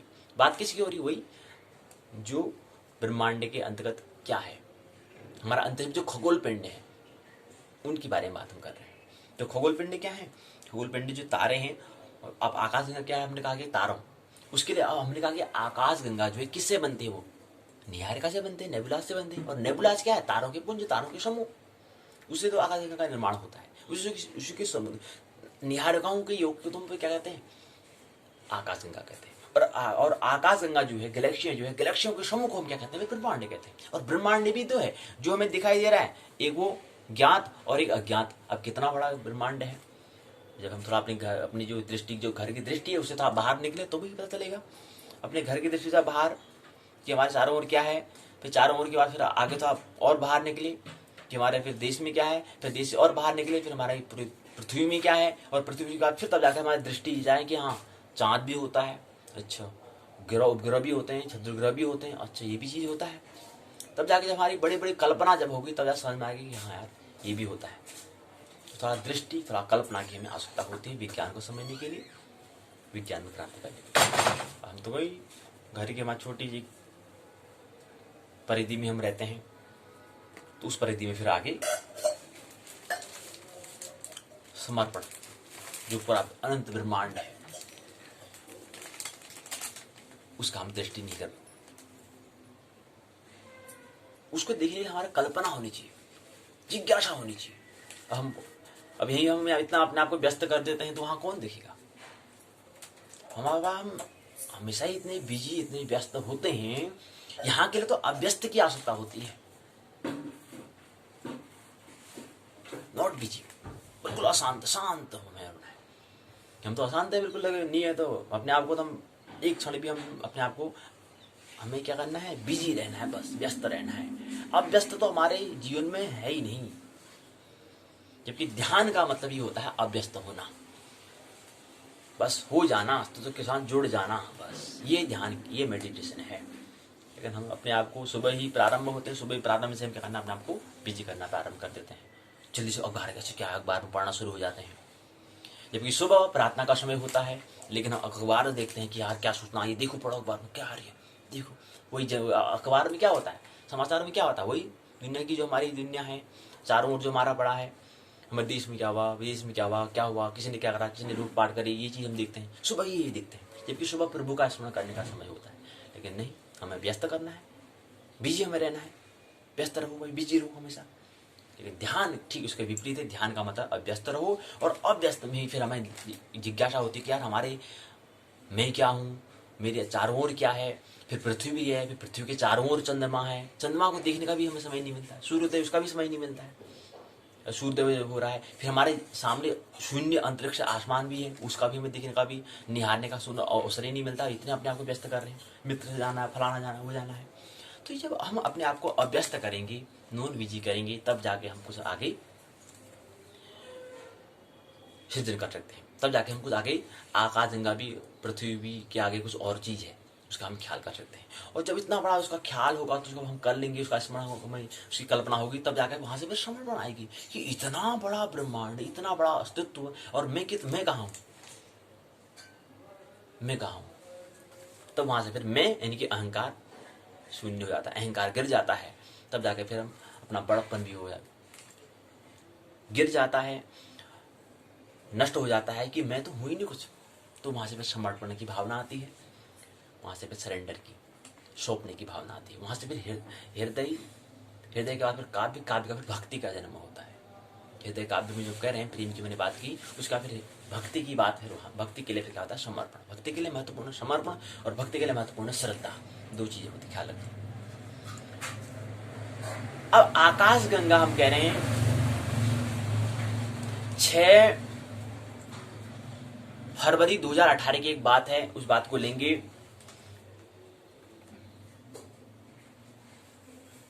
आकाश गंगा के बाहर पहली बार ग्रहों का लगा पता। अब हम तो नहीं कर रहे हैं, लेकिन मित्र जो करने वाले जो हैं, जिनने अपना उद्देश्य बना दिया कि ब्रह्मांड में क्या है, मेरे को जानना है, प्रकृति का रहस्य क्या है, जो मित्र लगे हैं, उन मित्रों के माध्यम से अखबार में सूचना आई थी 6 फरवरी 2018 की, जो हमें मिली। उसमें दिया है कि नासा की चंद्रा ऑब्जर्वेटरी, एक ऑब्जर्वेटरी है, से मिले सिग्नल से हुआ खुलासा, आकाश गंगा के बाहर पहली बार ग्रहों का चला पता। अब थोड़ा विज्ञान को, ब्रह्मांड को हम समझ रहे हैं, तो उसको थोड़ा हमें दृष्टि में कल्पना की हमें आवश्यकता होगी, तो कल्पना से हमें चलना होगा। तो संक्षिप्त में कुछ बातें समझे। आकाश गंगा की हम बात कर रहे हैं। पहले इकाई में आकाश गंगा और निहारिका, हमने उत्तराखंड मुक्त विश्वविद्यालय स्नातक प्रथम वर्ष में जो पहला जो एक खंड है, उसका नाम है खगोल, एस्ट्रोनॉमी की हम बात कर रहे हैं। और एस्ट्रोनॉमी के अंदर 5 इकाई दी है, तो उसमें पहली इकाई है आकाश गंगा और निहारिका। तो उसको तो हम लेंगे भी, हमने ले भी लिया, पिछले वर्ष हमने बात कर ली है, 2020 में मैंने बात कर ली है। लेकिन फिर भी आप जो हमने अध्ययन करने में जो वर्तमान में जो हमें मिला, उसके माध्यम से समझेंगे तो और ज्यादा हमें बात समझ में आएंगी। उससे पहले प्लेटो कुछ कहना चाह रहे हैं। प्लेटो कहते हैं कि प्यार अच्छे व्यक्ति की खुशी, बुद्धिमान का आश्चर्य, देवताओं का विस्मय है, ये मित्र कहना चाह रहे हैं प्लेटो। तो आइए हम प्रसंग में आए, प्रकरण में आए, टॉपिक में आए। हम कहते हैं कि आकाश गंगा और निहारिका। आकाश गंगा निहारिकाओं से बनता है। निहारिकाओं से बनता मतलब निहारिकाओं मतलब क्या है, तारों के पुंज, तारों के समूह को हम कह रहे हैं निहारिका। तो उससे उसके योग को हम कह रहे हैं आकाश गंगा। और आकाश, बहुत सारी आकाश गंगा है, और आकाश गंगा में तारे होते हैं, मुख्य तो तारा ही होता है। और तारों में क्योंकि रोशनी, उसकी रोशनी होती है, उससे हमें कुछ दिखाई देता है, तो इसलिए उसको आकाश गंगा कहा, उसको हमने गैलेक्सी कहा। अब आकाश गंगा में कितने तारे होते हैं, कितने ग्रह होते हैं, कितने उपग्रह होते हैं, कितने क्षुद्र ग्रह होते हैं, इत्यादि कोई भी है। आकाश पूरा अंतरिक्ष जो है बहुत बड़ा, बहुत भरा पड़ा है, ये हमें ख्याल रहे। तो उसमें ये चीजें हैं। अब कितनी है, इसी गणना हमने तो नहीं की है, लेकिन मित्रों करते हैं, उसको हमें समझना है। लेकिन उससे पहले सूचना ये समझना है कि आकाश गंगा के बाहर पहली बार ग्रहों का पता चला। यानी कि आकाश गंगा, यानी कि एक आकाश गंगा के बाद फिर दूसरा, यानी कि एक घर है, एक घर का फिर दूसरा घर आता है ना, ऐसी एक आकाश गंगा के बाहर फिर और क्या है, आकाश गंगा के बाहर पहली बार ग्रहों का पता चला। यानी कि आकाश गंगा जो है, घर के बाहर भी क्या है, जो घर है, जो आकाश गंगा का है, उसके अंदर भी जो घर है, घर के बाहर भी एक कमरा है। घर तो है, लेकिन घर के बाहर भी क्या है, मकान है, मकान के बाहर भी कमरा है। इस तरह से बात करना चाह रहे हैं। इनके आकाश गंगा का मैंने समझा कि घर है, और घर के बाहर भी पहली बार ग्रह मतलब घर की हम बात कर रहे हैं। तो ग्रहों का पता चला। तो नासा की चंद्रा और ऑब्जर्वेटरी, ऑब्जर्व मतलब करना, उसको कहते हैं ना ऑब्जर्व करना। देखो थोड़ा इसको आंग्ल भाषा में कहा गया है। अब उनका नाम कोई उससे मतलब नहीं, लेकिन ऑब्जर्वेटरी मतलब ऑब्जर्व करना, मतलब उसको क्या करना, सोखना, शोषण करना। जैसे स्याही होती है ना, स्याही की एक जो गद्दा होता है उसको सोख लेता है, ऐसे ऑब्जर्व करना, हासिल करना। तो उसको जो दूर है उसको ऑब्जर्व हमने करा, उसमें देखा, पाया, हमने ऑब्जर्व करा। तो किससे, उस जो ऐसा जो यंत्र है, उस यंत्र का नाम है। और यंत्र का नाम मित्र जो नासा जो है, वाशिंग गठन जो है, जो वहां के मित्रों ने जो बनाया है, उस यंत्र का नाम, उपकरण का नाम उन्होंने रखा है, जिसको नासा ये जो संस्थान है जो जिसका काम ही यही है, इसका काम ही क्या है, एस्ट्रोनॉमी का, खगोल का ये अध्ययन करना है, क्या क्या है आखिर पृथ्वी के बाहर क्या चीज है जिसका काम है। तो उसने एक अपना ये एक यंत्र बनाया, उस यंत्र का नाम क्या रखा, चंद्रा ऑब्जर्वेटरी, उसको ऑब्जर्व करने वाला, जिसको पाने वाला। तो उसने ऑब्जर्व करा, तो उससे ऑब्जर्व जो उसने करा, जो उसने देखा, जो उसने अनुसरण करा, तो उसने पाया कि वहां से सिग्नल, उसने सिग्नल मतलब सूचना, यानी कि इशारा करा, इशारा दिया, संकेत दिए, से ये खुलासा हुआ कि आकाश गंगा के बाहर भी पहली बार क्या है, ग्रहों का हमें पता चला। ऐसा नासा की चंद्रा ऑब्जर्वेटरी के द्वारा, यानी कि कोई घर है, घर के बाहर भी कोई कमरा है, ऐसा कुछ। और किस यंत्र के द्वारा, नासा की चंद्रा ऑब्जर्वेटरी की संकेत के माध्यम से, के इशारे के माध्यम से हमें मिला है। अच्छा जी, अब कितना दूर में है ये बेचारा, हम ख्याल रखना है कि 3.8 अरब प्रकाश वर्ष धरती से दूर है। अब हमारी दृष्टि कितनी है, हमारी मानस कल्पना, हमारी कल्पना कितनी है, अब ये करेंगे 3.8 अरब प्रकाश वर्ष की बात कर रहे हैं। अब क्या होता है 3 गणित समझना पड़ेगा कि 3.8 अरब प्रकाश वर्ष धरती से दूर है। समझो कि यहां पर हमें, और यहां से 3.8 अरब प्रकाश वर्ष, 3.8 यानी कि 3 अरब 80 करोड़ प्रकाश वर्ष। कहने का मतलब है जहां पर प्रकाश वर्ष मतलब मिलता है, प्रकाश मैंने होता है रोशनी, लाइट हो गया, वर्ष मैंने साल, जहां पर 12 महीने लग जाते हैं, मतलब पृथ्वी एक गति पूर्ण कर लेगी, पृथ्वी एक परिक्रमा पूर्ण कर लेगी, एक वर्ष हो जाएगा, उसी को हम अपना भी वर्ष हम कहते हैं। अब उसी हिसाब से हम अपना वर्ष की हम गणना करते हैं, पृथ्वी एक परिक्रमा कर लेगी सूर्य की पूरी। तो ऐसे अगर हम यहां से पृथ्वी से अगर एक प्रकाश को भेजें, और प्रकाश सबसे गति तेज करने वाला, अगर भौतिकों की बात करें, सबसे तेज चलने वाला क्या है, प्रकाश है, वस्तु है। प्रकाश की गति क्या है, 3 × 10⁵ किलोमीटर प्रति सेकंड। एक सेकंड में कितनी दूरी तय कर लेता है, 3 × 10⁵, 3 लाख किलोमीटर। तो 3 × 10⁵ का मतलब क्या है, इकाई, दहाई, सैकड़ा, हजार, 10,000, लाख, यानी कि 3 के पीछे 5 जीरो, यानी कि 3 लाख किलोमीटर। इतनी दूरी एक सेकंड में कर लेता है। अब 3 लाख किलोमीटर हमें दूरी कितनी होगी, कहां तक, यहाँ एक अगर स्थान की पृथ्वी में बात करें, कहां से कहां तक हो जाएगा, लेकिन ये तो किलोमीटर है। प्रकाश को एक सेकंड में, ऐसे ही प्रकाश को एक सेकंड, फिर एक सेकंड के बाद फिर 60 सेकंड होगा, 60 सेकंड के बाद फिर 1 मिनट होगा, 1 मिनट के बाद फिर 60 मिनट होगा, 60 मिनट के बाद फिर 1 घंटा होगा, 1 घंटे के बाद फिर 24 घंटे होंगे, 24 घंटे फिर 1 दिन होगा, और एक अहोरात्र होगा, 24 घंटे का एक अहोरात्र होगा, 1 दिन रात 1 रात होगा, यानी कि 12 घंटे का दिन हो गया, 12 घंटे का रात, तो मिला गया बन गया एक अहोरात्र, एक दिवस हो गया 24 घंटे का। ऐसे 365 दिन होंगे, तो 365 दिन, यानी कि वो कहेंगे, फिर उसको कहेंगे प्रकाश वर्ष। तो ऐसे ही प्रकाश को एक वर्ष, हमने कहा प्रकाश वर्ष में प्रकाश को इतना साल लगेगा, लेकिन कितना दूर है, 3 अरब 80 करोड़ प्रकाश वर्ष। जहां पर प्रकाश को पृथ्वी से अगर प्रकाश को आज हम भेजेंगे, तो वहां पर उसको जाने में प्रकाश को 3 अरब 80 करोड़ का समय लग जाता है। इतनी दूर है, इतनी दूरी हम बता रहे हैं प्रकाश वर्ष से, इतने दूर वहां पर वो है।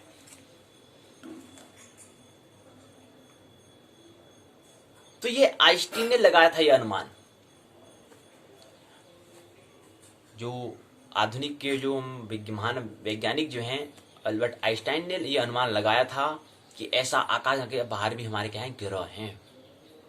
अभी तक हम क्या कह रहे थे, आकाश गंगा के अंदर तारे होते हैं, ग्रह होते हैं, उपग्रह होते हैं, उसको हम आकाश गंगा कहते हैं। लेकिन आप क्या कह रहे हैं, आकाश गंगा के बाहर भी होता है ग्रह, ये हमें पता चलता है, ये पता हमें चला। तो खगोल वैज्ञानिकों ने पहली बार हमारी आकाश गंगा मतलब जिसमें एक पृथ्वी, एक सौर मंडल है, और एक ही सौर मंडल नहीं है, एक आकाश गंगा में। अब हमारी आकाश गंगा यानी कि मिल्की वे की बात कर रहे हैं, यानी कि आकाश तथा मंदाकिनी की बात कर रहे हैं। उसके बाद दूसरा एंडामाउंट, दूसरी आकाशगंगा भी, और भी आकाशगंगा है, उसी को तो हम ब्रह्मांड कह रहे हैं। जितना हमने देख लिया इसको हम ज्ञान कहेंगे, जितना हमने नहीं देख पाया इसको अज्ञात कहेंगे। तो यहाँ वहां पर कहने का मतलब हमारी मतलब वर्तमान जो हमारा जो सौरमंडल जहां पर स्थित है, जहां पर हमारी पृथ्वी, जो सौरमंडल के अंदर जो हमारी पृथ्वी जहां पर जिस आकाशगंगा में आती है उसकी हम बात कर रहे हैं। तो हमारी आकाशगंगा के बाहर ग्रहों का पता चला। ग्रहों का यह समूह धरती से 308 प्रकाश वर्ष दूर है। यह दूरी इतनी ज्यादा है कि इंसानी कल्पना के अनुसार सबसे अधिक टेलीस्कोप, सबसे अच्छे जो हमारे टेलीस्कोप मतलब जो टेली मतलब जो होता है दूर स्कोप मतलब जो दूर देखने वाला जो करे टेली कर दे, से भी उन ग्रहों को देखना संभव नहीं है। नासा की चंद्रा एक्सरे ऑब्जर्वेटरी, एक्सरे मतलब एक्स किरण, उसी से एक्सरे हम करते हैं, चिकित्सा में काम करते हैं।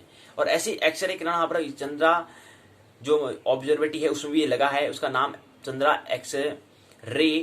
एक्स-रे ऑब्जर्वेटरी से मिले आंकड़ों के अनुसार के आधार पर अमेरिका की यूनिवर्सिटी जो है, यूनिवर्सिटी ऑफ ओक्लाहोमा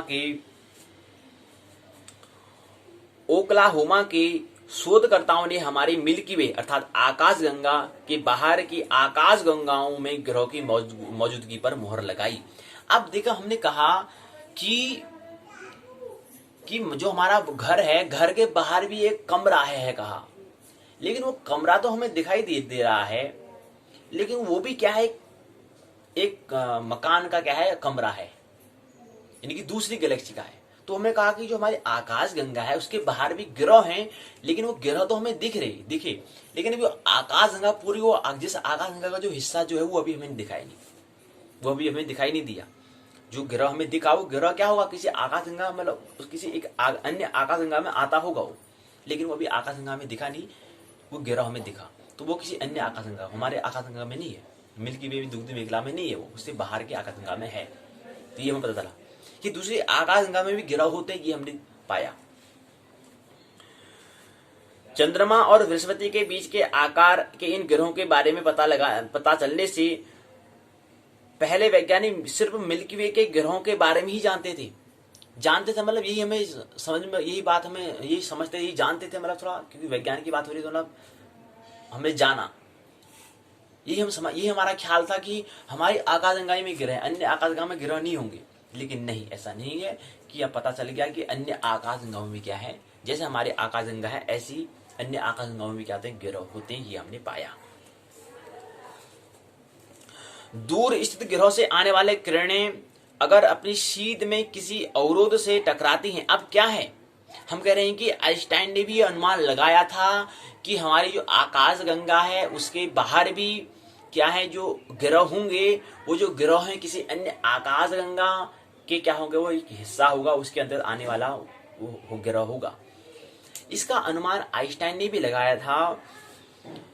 दूरस्थ ग्रहों से आने वाले किरणें जो हैं दूर स्थित ग्रहों से, जैसे हम कह रहे हैं कि कोई अन्य दूर जो ग्रह है, अन्य जो पृथ्वी है, कम से कम 50,000 पृथ्वियां हैं, एक पृथ्वी यही नहीं है, कम से कम 50,000 पृथ्वियां हैं जिसमें जीवन जीने योग्य है, कम से कम 50,000 है। तो अन्य ग्रह हमने कहा, अन्य पृथ्वी जो कह रहे हैं, वहां से दूरस्थ ग्रहों से आने वाले जो किरणें हैं, अगर अपनी सीध में किसी अवरोध से टकराती हैं तो उसके चारों ओर प्रकाश के एक डिस्क का निर्माण बन जाता है, एक डी जैसा आकार, डिस्क मतलब डी जैसा आकार का बन जाता है, डिस्क बन जाता है। तो चारों ओर प्रकाश के इस डिस्क का निर्माण होता है। इस डिस्क की चमक के आधार पर ग्रहों की मौजूदगी का पता लगता है। तो मशहूर जाने माने जो वैज्ञानिक अल्बर्ट आइंस्टाइन है ने अपने सापेक्ष के सिद्धांत, रिलेटिविटी ऑफ थ्योरी जो है उसके सिद्धांत के अनुसार उन्होंने अनुमान लगाया था। इसलिए इस डिस्क को हमने क्या कहा, आइंस्टीन डिस्क कहा, क्योंकि आइंस्टाइन एक मित्र का नाम है, उनने ये काम करा, इसलिए इसका नाम आइंस्टीन डिस्क हमने रखा। अब आता है कि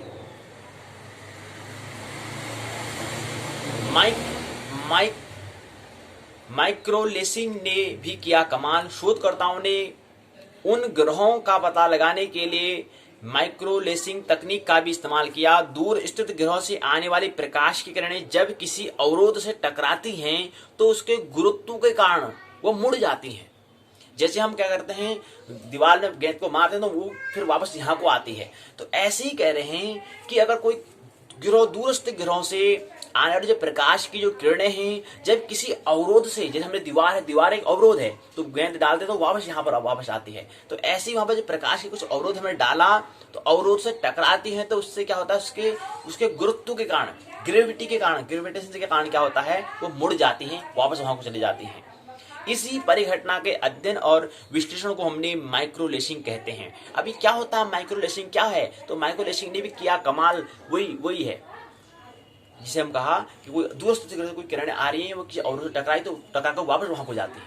अब जो वहां से किरणें आ रही हैं, अब देखो वो क्या रहा है कि वहां से कोई प्रकाश किरण आई तो यहाँ पर कोई अवरोध आया, तो यहाँ से ऐसे आकर के ऐसे वापस गई, तो एक डी आकृति बनती है, एक डी आकृति बनती है, इसको डिस्क कहा। और यही आइंस्टाइन ने भी अनुमान लगाया था अपने सापेक्षता सिद्धांत के अनुसार। उन्होंने यही कहा था कि कोई अन्य दूरस्थ ग्रह से कोई प्रकाश किरणें आती हैं तो वो किसी अवरोध से टकराती हैं, वो टकराने का फिर ऐसे वापस वहां को जाती हैं, तो एक डी का आकार बनता है। इसलिए इस डिस्क का नाम हमने आइंस्टीन का, इसका नाम आइंस्टीन डिस्क कहा।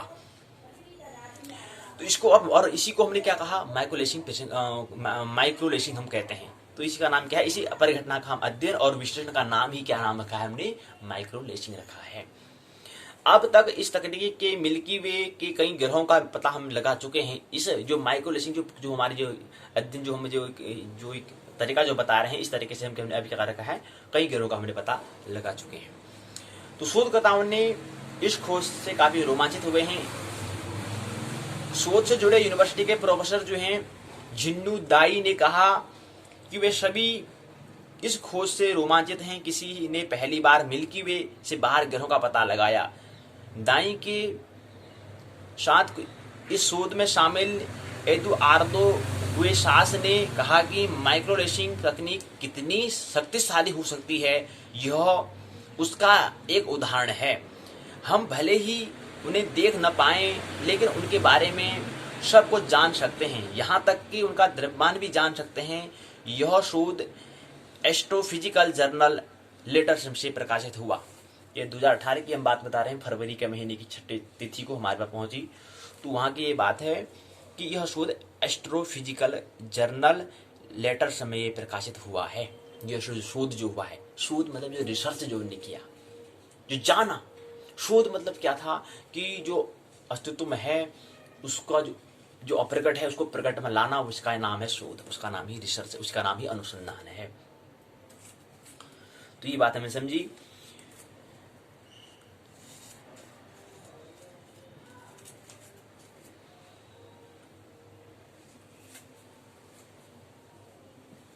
एक बात और आती है,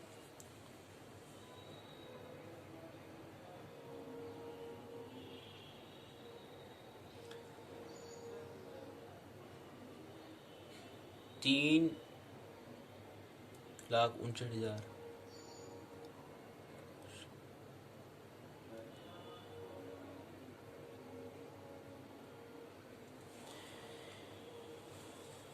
ब्रह्मांड के कहीं रहस्य खोलेगा लिथियम तारा। बीजिंग चीनी वैज्ञानिकों ने लिथियम समृद्ध एक विशाल तारे की खोज की है जो ब्रह्मांड की उत्पत्ति के रहस्य खोलेगा। इस तारे की खोज पृथ्वी से 4500 प्रकाश वर्ष की दूरी पर गैलेक्टिक डिस्क से उत्तर की तरफ की गई थी। यह तारा एक सामान्य तारे की तुलना में 3000 गुना अधिक लिथियम समृद्ध है।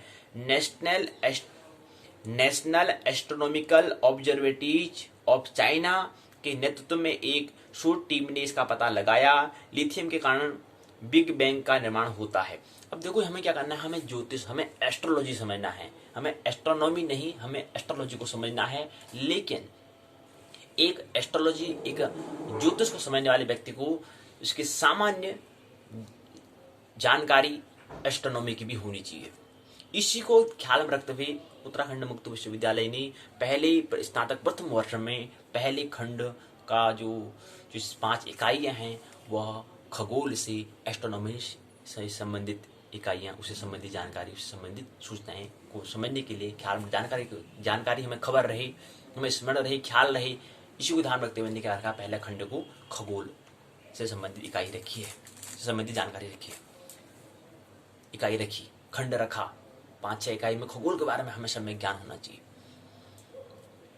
हालांकि फिर आगे फिर खगोल के बारे में हमें ज्यादा अध्ययन नहीं करना है, लेकिन थोड़ा बहुत हमें ज्ञान होना चाहिए। क्योंकि जो हम खगोल में क्या है, खगोल में जो हम ग्रह तारों और उसके आगे फिर आकाशगंगा जो है, जो निहारिका है, उसके आगे क्या है, फिर वही अन्य आकाशगंगाएं, वही चीज के बारे में तो वो अध्ययन कौन करता है, खगोलविद करते हैं। ज्योतिषविद क्या करते हैं, ज्योतिषविद उसको समझते हैं, उसके आगे फिर यहाँ को अपने स्व की ओर, अपनी ओर की यात्रा करते हैं, वहां से फिर इधर को यात्रा करते हैं। तो समय वहां हमें जानकारी ले ली, उसके बाद फिर अपनी केंद्र की यात्रा करते हैं, परिधि से केंद्र की यात्रा करते हैं। तो उनका फिर होता है पृथ्वी की चारों क्या होगा, फिर उसको जो ये चीज है इनका फिर व्यक्तिगत प्रभाव क्या पड़ेगा, इसके बारे में, भविष्य के बारे में, उसके बारे में शोध करना, उसके बारे में जानना, उसके बारे में अनुसंधान करना, वो ज्योतिष का काम होता है। वो एस्ट्रोलॉजी का और वो एस्ट्रोनॉमी का काम, यही दोनों फर्क है। वो थोड़ा आगे पार क्या होगा, और पार क्या होगा, और पार क्या होगा, और क्या होगा, और यहाँ है कि यहाँ अंत में उसका जो है बाहर, उसका परिणाम क्या होगा हमारे ऊपर, उसके बारे में जो खोज है वो एस्ट्रोलॉजी का, वो ज्योतिष विदों का काम है। तो ज्योतिष का काम है, और वो खगोल का काम है कि ये सौरमंडल, आगे सौरमंडल, फिर और क्या चीज, वो क्या है, मतलब आगे और क्या है, इसको जानना का नाम क्या है, एस्ट्रोनॉमी का काम है, खगोलविद का, खगोलिक का काम है, खगोलविदों का काम है। लेकिन ज्योतिष का काम है, ज्योतिष की दृष्टि की ये जो है इतना ही जो है, मतलब एक हमने आकाशगंगा में कहा इतनी जो है, इससे इसका परिणाम हमारे ऊपर क्या होगा, ये दृष्टि ज्योतिष की है, ये दृष्टि एस्ट्रोलॉजी की है। तो ज्योतिष में हमें ये करना होता है, ज्योतिष में हमें ज्यादा, लेकिन ज्ञान समय में रहेगा तो ख्याल, अगर बाई चांस में खगोल का ज्ञान नहीं है तो आगे हम फिर कहेंगे कि यार उसको और हम उसके बारे में भविष्यवाणी नहीं कर सकते, क्योंकि एक व्यक्ति के जो गवाह क्या होता है, वो सूर्य होता है, चंद्रमा होता है, पृथ्वी होता है, ये तो साक्षी गवाह होते हैं। ये काफी उम्र से ना, इनकी उम्र हमारी उम्र की अपेक्षा काफी होती है, और हमसे ज्यादा उनका आकार बड़ा भी है, इसलिए गवाह कौन होगा। अगर हम चले भी गए, अगर नई पीढ़ी चली भी जाती है, प्रौढ़ पीढ़ी चली भी जाती है, तो नई पीढ़ी के लिए गवाह कौन रहेगा, सूर्य चंद्रमा तो रहेंगे ना, ये चीज होता है। तो ये बात पहले हमने यह समझी। दूसरे क्रम में, इसी क्रम में आता है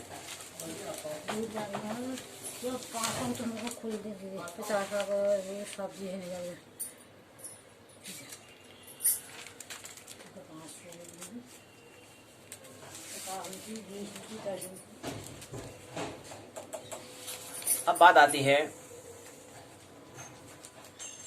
आकाशगंगा किसे कहते हैं, मंदाकिनी किसे कहते हैं। आकाशगंगा, मंदाकिनी, गैलेक्सी, दुग्ध मेखला, नाम एक ही है, बात एक ही है। 17 अरब 70 करोड़ वर्ष पहले ब्रह्मांड का जन्म हुआ है, ऐसा ख्याल है। आकाशगंगा, जिसका नाम दुग्ध मेखला भी है, मंदाकिनी, गैलेक्सी भी हम कहते हैं। आकाशगंगा को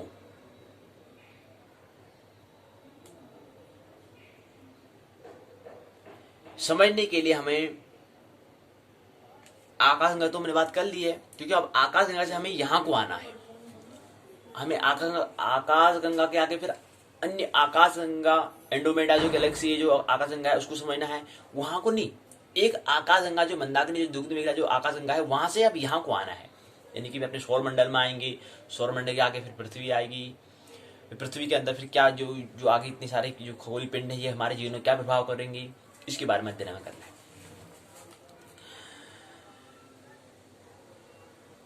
चलो हम अपनी आकाशगंगा के अंदर सौरमंडल की यात्रा करने के रूप में देखते हैं। तो हमने कल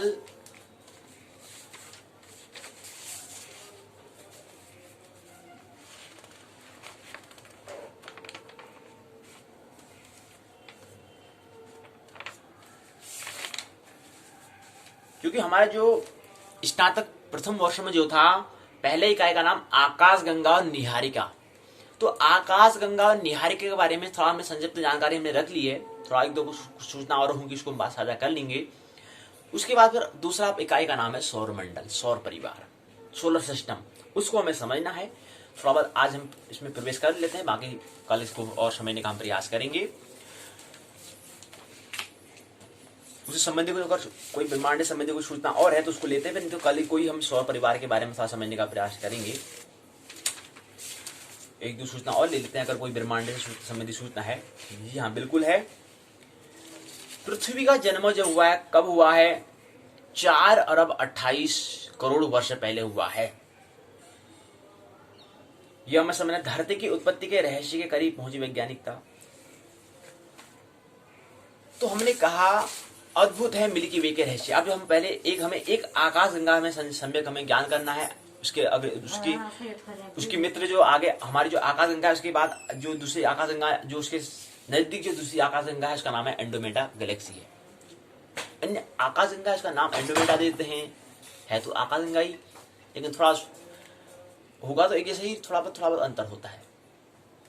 कुछ तारे कम हो या थोड़ा ज्यादा हो, थोड़ा उसका आकार कुछ अलग हो, लेकिन मुख्य बात वही होती है आकाश गंगा ही। थोड़ा सा इस कारण का नाम भी देने का कुछ अलग अलग नाम होगा। यहाँ उसको मिल्की वे दे रहे हैं, इसको एंड्रोमेडा गैलेक्सी दे रहे हैं, अलग तरीका है।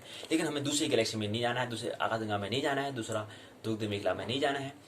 हमें वहां से एक जो आकाश गंगा है वहां से इधर को यात्रा हमें करनी है, केंद्रीय गोल में यात्रा करनी है, अपनी को यात्रा करनी है। तो थोड़ा मिल्की वे गैलेक्सी को थोड़ा और समझ लें। हम आकाश गंगा निहारिका की पहली इकाई में आकाश गंगा को समझ रहे हैं, यानी कि मिल्की वे को, आकाश गंगा को समझ रहे हैं। अद्भुत है हमारी मिल्की वे गैलेक्सी, अद्भुत है मिल्की वे का रहस्य। हमारे आकाश गंगा की अनुमानित आयु कितनी है, कितनी होगी? ब्रह्मांड की हमने वो उम्र कहा, जो हम अनुमान बता रहे हैं 13 अरब 70 करोड़ हम कह रहे हैं। तो हमारे आकाश गंगा की जो अनुमानित आयु है वह है 12 अरब 20 करोड़ साल है। कितनी उम्र है? अब यहाँ पर एक महत्वपूर्ण बात बताना अनिवार्य है। मित्र ने यहाँ पर सूचना लिखी है 13.2, ये चीज लिखा है 13.2 अरब साल, ये बातें लिखी है। थोड़ा सा अंकों का हमें ज्ञान महत्वपूर्ण रखता है। अगर हमने यहाँ पर जैसे हमने लिखी है, यहाँ पर तिथि हमने लिखी है 5 तारीख लिखी है, क्योंकि आज 5 जनवरी 2021 है। लिखने का तरीका, अगर मैं 5 के आगे अगर 0 को नहीं लिखता हूं तो इसका क्या परिणाम होगा? अगर खाली 5/1/2021 लिखता हूं तो इसके क्या परिणाम होगा? और यहां पर भी अगर मैं ऐसा लिखता हूं, जबकि तरीका क्या होता है, 5 जो हम लिखते हैं तो उसको आगे 0 लगाना अनिवार्य है। दिक्कत कहां पे आती है? अभी दिक्कत यहीं पर, दिक्कत को समझने का प्रयास करेंगे। प्रॉब्लम कहां पर है, समस्या कहां पर है, ये हमें समझना है। बात कर लेंगे, समझेंगे इसको। अब यहाँ पर 13.2 लिखा है, अरब साल लिखा है। अगर उसने ऐसा लिखा तो इसका मतलब क्या होता है? इसका मतलब होता है कि 13 अरब 20 करोड़ है। अगर इसको अगर हम ऐसे लिखते 13.20 लिखते तो इसका मतलब होता, अरब लिखते तो इसका मतलब होता है कि 13 अरब 2 करोड़। इसलिए ये अनिवार्य होता है, 0 लगाना अनिवार्य होता है। और इस कल पर विस्तार से बात कर लेंगे। मानना नहीं है, जानना है, आनंद महोत्सव जीवन जीना है। कल सौर परिवार को हम देखेंगे दूसरी पाठशाला का पहले भाग में। आनंद महोत्सव पूर्वक जीवन जीना है। मेरी बातों को इतने प्रेम पूर्वक शांति को सुना, बहुत बहुत अनुग्रहित हूं। अंत में सबके भीतर बैठे और माता को प्रणाम करता हूं, मेरा प्रणाम स्वीकार है।